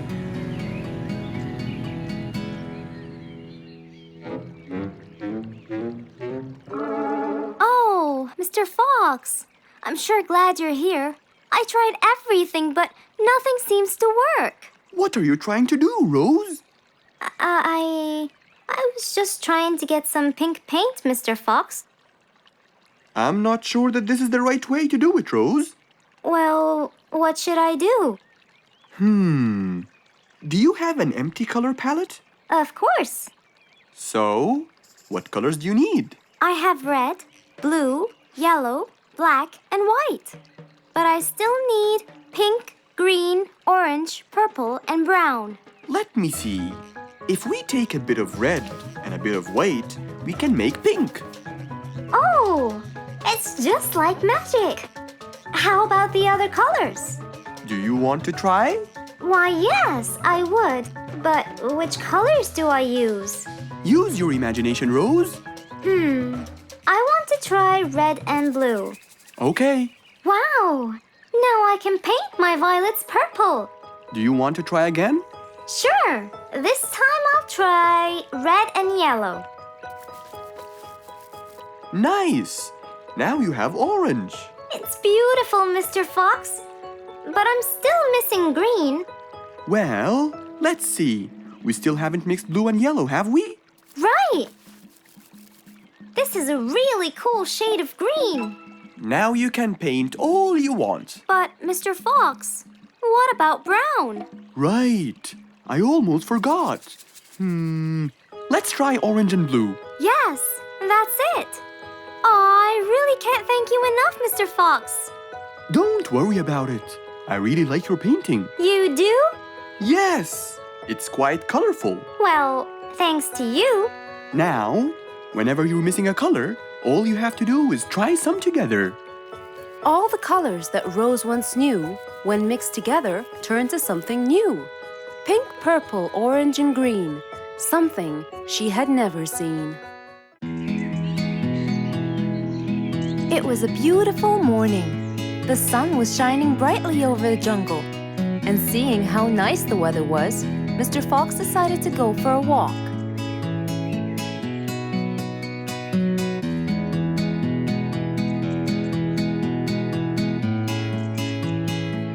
The birds were twittering, the bees were humming, and the flowers smelled pretty.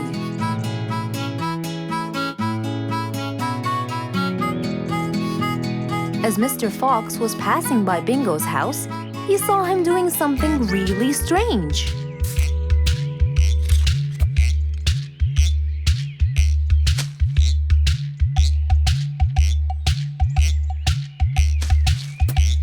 Bingo! What are you doing?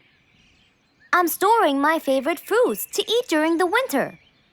But you can't just bury them. They'll soon rot. But what can I do, Mr. Fox? They only grow in the summer, and I love to eat them so much.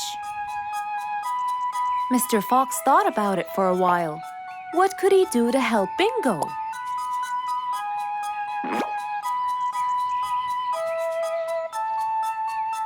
Don't worry, Bingo. I think I have an idea. Really? What is it? You'll have to wait and see. I'll just run to my workshop, and I'll be back before you know it. Okay. Mr. Fox went back to his workshop and gave it some thought.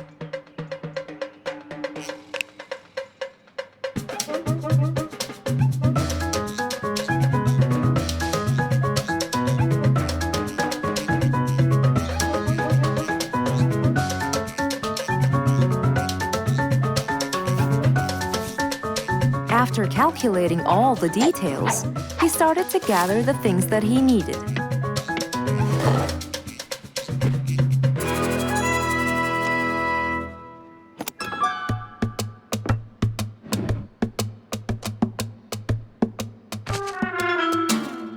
Then he took his toolbox and his car keys, and of course, the glass plates. He put them all in his car and was on his way.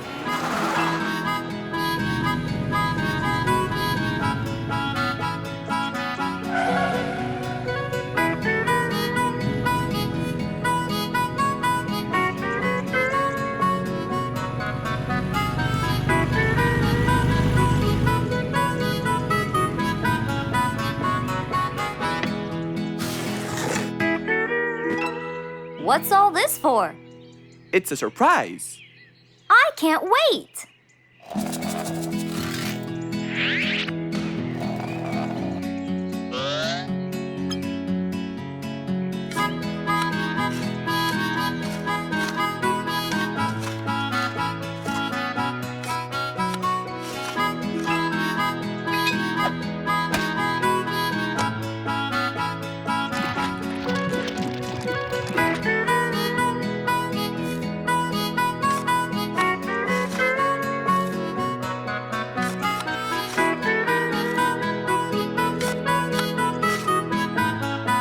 Mr. Fox was almost done, and Bingo was watching him, looking slightly puzzled.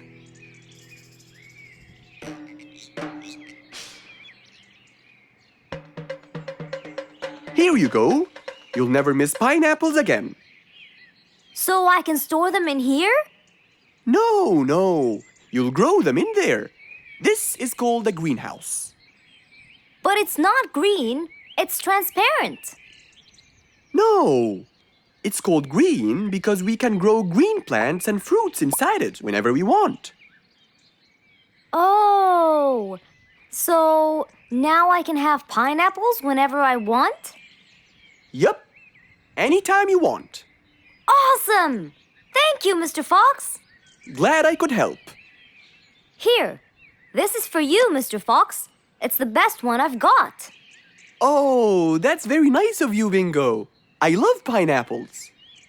Now you and I can eat them anytime we want. After helping out his friend, Mr. Fox went back to enjoy the rest of his day.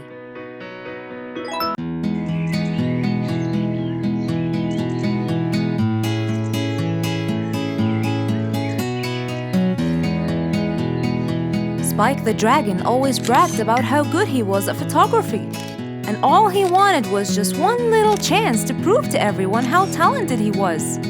It didn't take long before someone actually recommended him to be the official photographer of King Rorik the Lion's birthday party. All done and send. Wow! That's a nice picture! Now we know who'll be our photographer. And immediately, Mr. Tiger sent a message to Spike. Oh! Finally, someone recommended me. I won't let them down. I promise. And so, Spike started to train and practice some more. His pictures were beautiful, and he felt so happy. Everything went well until the morning of the party.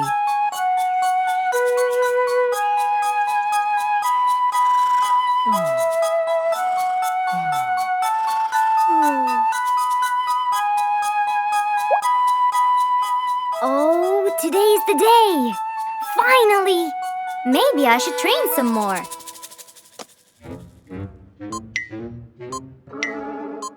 Huh? Oh no! What have I done? While Spike was testing his camera, he pressed on something that changed his camera settings. Now all his pictures turned to white. Spike tried to change it back. He cleaned his lens and checked his filters, but all was in vain. What will I do? Oh, what will I do? I must go to Mr. Fox at once. Feeling so worried and sad, and with no clue what to do, Spike held his camera and flew off to Mr. Fox.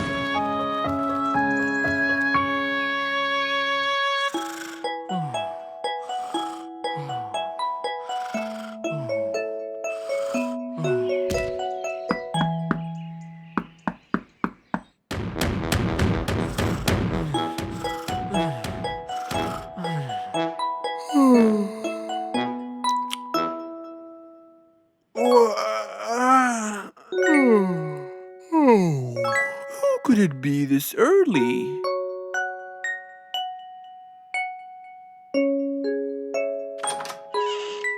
Oh, Spike, it's you. Help me, Mr. Fox. My camera. Help! All white, broken. Help! Calm down, calm down. Please, come in. Spike followed Mr. Fox inside.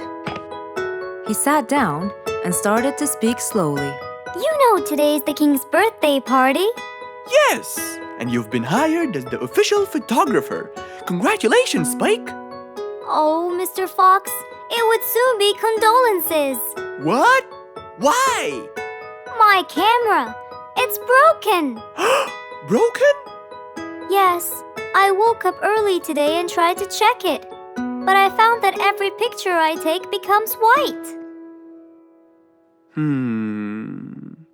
Have you checked the lens? Yes, and I re-cleaned them to be sure, but it's no use. And the filter? Everything. The lens and the filter. Can I take a look at it? Mr. Fox held the camera and started to check the settings. Where could I buy another one now? Do you have a professional or digital one? I don't think you'll need it, Spike. I'll go straight to prison, right? No, it wouldn't be fair to send the most talented photographer to prison. They'll all laugh at me. Are you sure about that?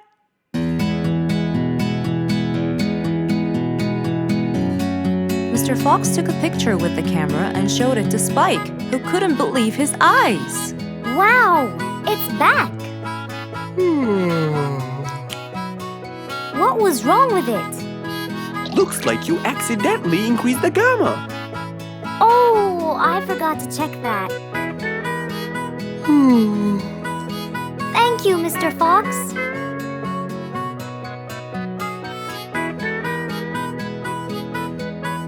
I'll go now. See you at the party. That would be awesome. With that, Spike walked out of Mr. Fox's place.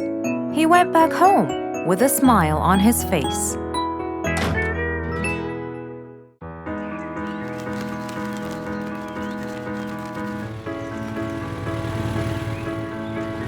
One beautiful spring morning, though tired and sleepy, Mrs. Sharpie the post owl was on her way to Alfie's house to deliver a parcel.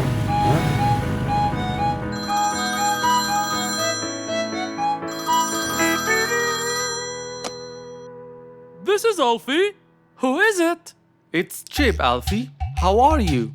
I'm fine, thank you. Great! I sent you the new sheet music, which you have to rehearse. Of course. I will as soon as it arrives. As soon as Alfie hung up the phone, he heard a knock on the door. Good morning, Mr. Alfie. I have a parcel for you from Mr. Chip. Oh, thanks, Sharpie. I better start. Alfie took the parcel and got out the sheets. And then he went off to practice. Alfie the sea elephant was relaxing on the seashore, for it was his favorite place to be. He loved playing his violin, but suddenly the strings became so thin. And as he gave it a hard play, the strings snapped, and Alfie's face turned pale gray. Huh? Oh no! Not my violin! It's my one and only hobby! What shall I do? Oh, I know! I must go to Mr. Fox! Alfie walked towards Mr. Fox's place, hoping that he could help and solve his case.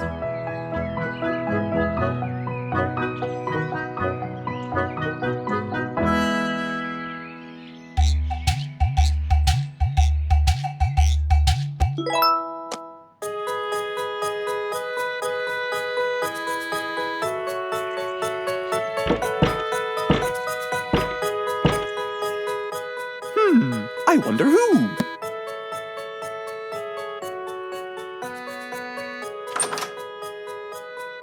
Alfie, our star musician. Welcome. Come on in. Thank you, Mr. Fox. Have a seat. Would you like some lemonade? Yes, please, Mr. Fox.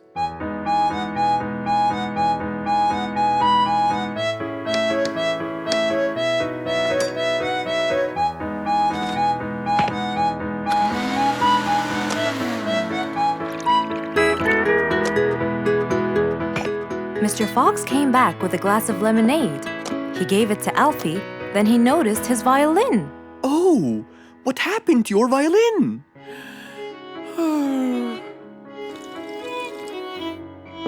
I was playing by the seaside and suddenly the string snapped. What do you think I should do? Well, we can simply buy some new strings and change them.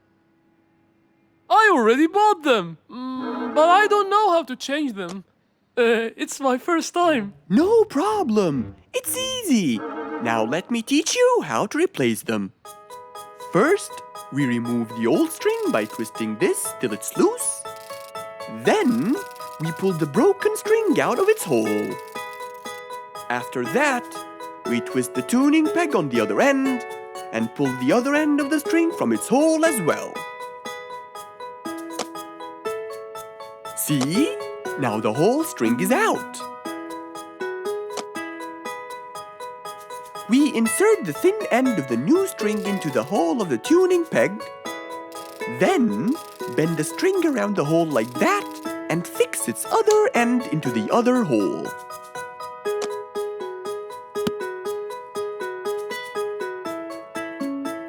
And there's the other string as well. Finally! Go ahead and play it. Okay.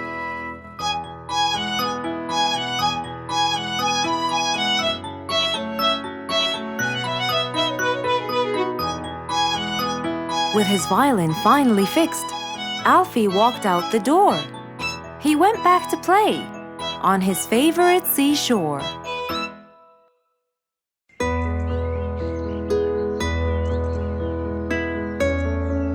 Roo is sad and looks really down. On his face, there was a frown. He had a cake, but he didn't care. And although it was his birthday, he said, Life's not fair. Thank you, Mom. "You're welcome, sweetie. Are you okay?" Yeah, I'm fine.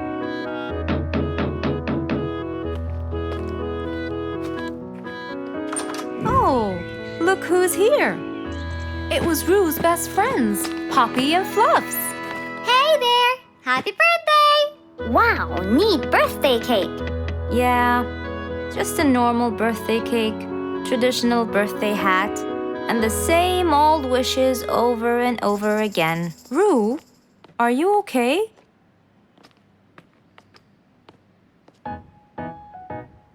Bad timing, huh? He looks sad.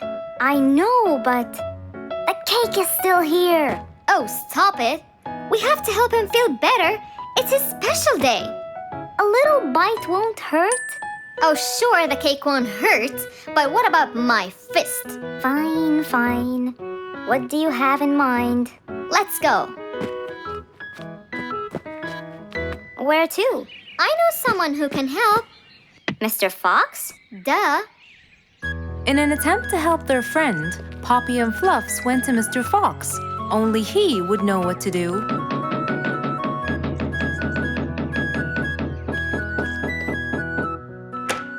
Hey, Carrots. Do you have any lemonade, Mr. Fox?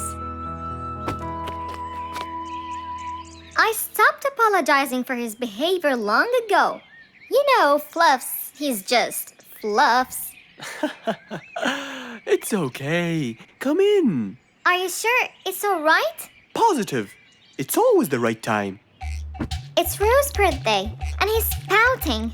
He's bored with the same birthday routine every year. So we want to make him something different this year. Can you help us? Yeah. Unbelievable. You'd think I'm quite believable if you tasted this lemonade. It's awesome. Any ideas, Mr. Fox? What do you guys say I help you throw him an extraordinary party with a magic show? A magic show? But who's gonna perform the magic tricks? You guys will. I'll teach you. This is the best idea ever. I agree. We'll also bake him a cake.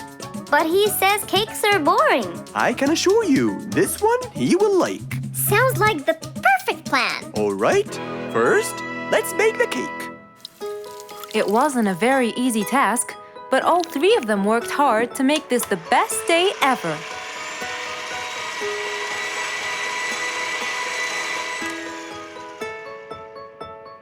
This is the coolest birthday cake ever. Now for the magic tricks. We need a bottle of water left in the freezer for around 2 hours and a plate full of ice. We'll also need some food coloring and soda. I'll get the color blue. I'll get the green and the yellow. And I think I'll get the red. We are all set now, I think. Not yet. What else do we need? Invisible ink. Huh? Fluffs and I will pour it over everything, including ourselves. And you, Pops, will give Roo this magic glitter. When he sprinkles it, everything will become visible. Cool. Let's go.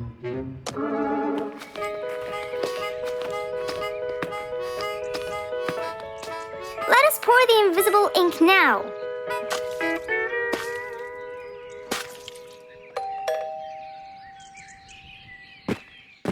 Hey, Roo! Hey, What are you doing? just sitting here, bored. Well, not for long. Yeah, right. Well, think again. Happy birthday. What's this? You have to sprinkle it around to find out. Where? First, on the table. Wow! How did you do that? It's a donut cake! Now try sprinkling all around. This is impossible!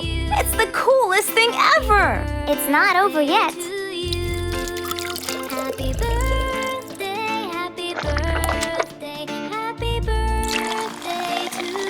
I can't believe you guys did all this for me! All thanks to Mr. Fox. He was a great help. I can't believe you guys! Thanks! That's what friends are for. Mom, come and see! What wonderful friends you have, Roo! Yeah, I think so too.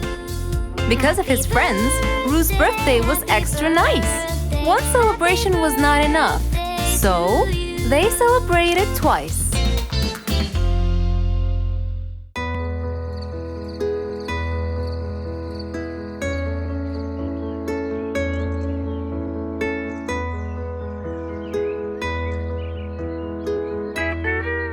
It was a bright, early morning.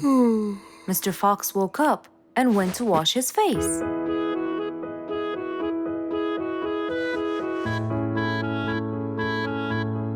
Since he was feeling a little hungry, he went to prepare some breakfast. He prepared fruits, some cheese, a fried egg, and some veggies. He looked around for some bread, but couldn't find any. No problem. He'll go to the bakery and buy some. I guess I need to buy some bread from Mrs. Flute's bakery. Then I can have my delicious meal.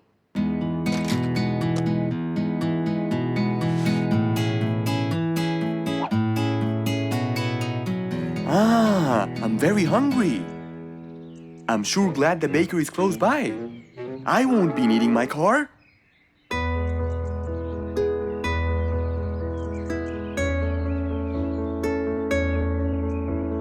Mr. Fox decided to walk to the bakery. He really enjoyed the early morning breeze. And on his way, Good morning, Mr. Fox. Oh, Mr. Falcon! How are you? Are you getting enough sleep? Yes, I can sleep most anywhere now, and it's all thanks to you, Mr. Fox. Glad to hear that, my friend. See you around.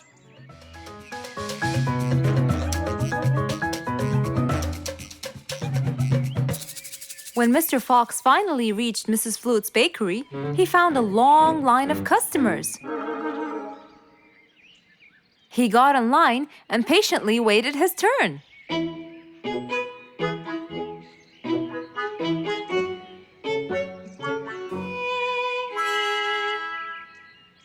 Wow!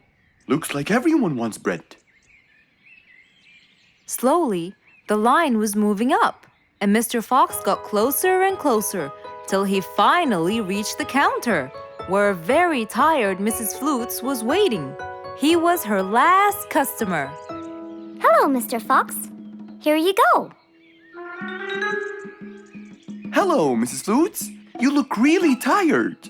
Yes, Mr. Fox, it's becoming more and more exhausting. Why? The number of customers has increased lately after I upgraded both the bakery and the quality of the bread that I produce. That's great.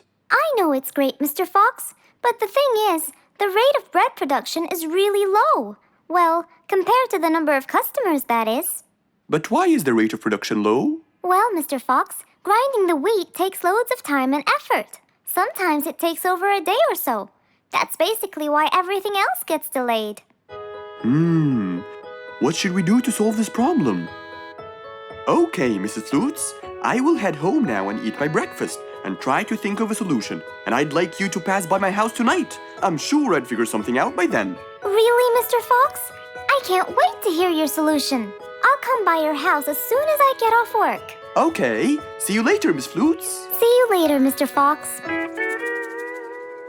Mr. Fox went back home to have his breakfast. Miss Flute's bakery is truly the best. I have to solve this problem, or she won't be selling any more delicious bread. With that in mind, Mr. Fox went to his workshop to give it some thought.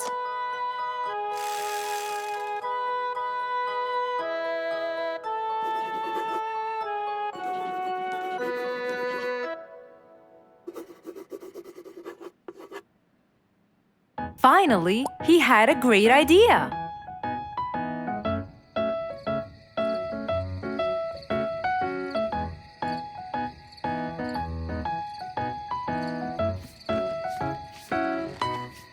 That was a long day. I should head straight for Mr. Fox. I'm sure he would have solved my problem by now.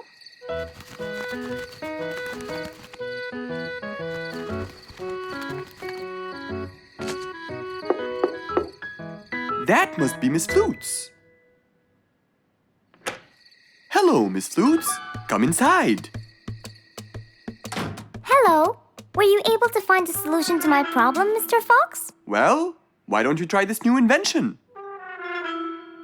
A new invention for me? That's right. I made it specially for you. That's wonderful. It's a grinding machine to help you grind wheat quickly. Brilliant. But how will it help me? This machine is used to increase the rate of grinding the wheat, which is used to make the bread. So you can use it to grind a whole kilogram in no more than 5 minutes. And with that, the amount of time needed will decrease, and you won't be too exhausted. I'm really grateful to you, Mr. Fox. I have no words to express my gratitude. Friends help each other, Miss Flutes. You're really kind and generous, Mr. Fox. I want you to start using this new device tomorrow, and I will call you to check in every once in a while. Okay, Mr. Fox, I will. I'll be going now. Thank you again. Goodbye, Miss Flutes, and have a good night. And so, Mr. Fox waved goodbye to Mrs. Flutes. Then, he sat on his comfortable sofa. He looked out his window and admired the jungle he lived in for so long. He happily thought to himself, I love helping my friends.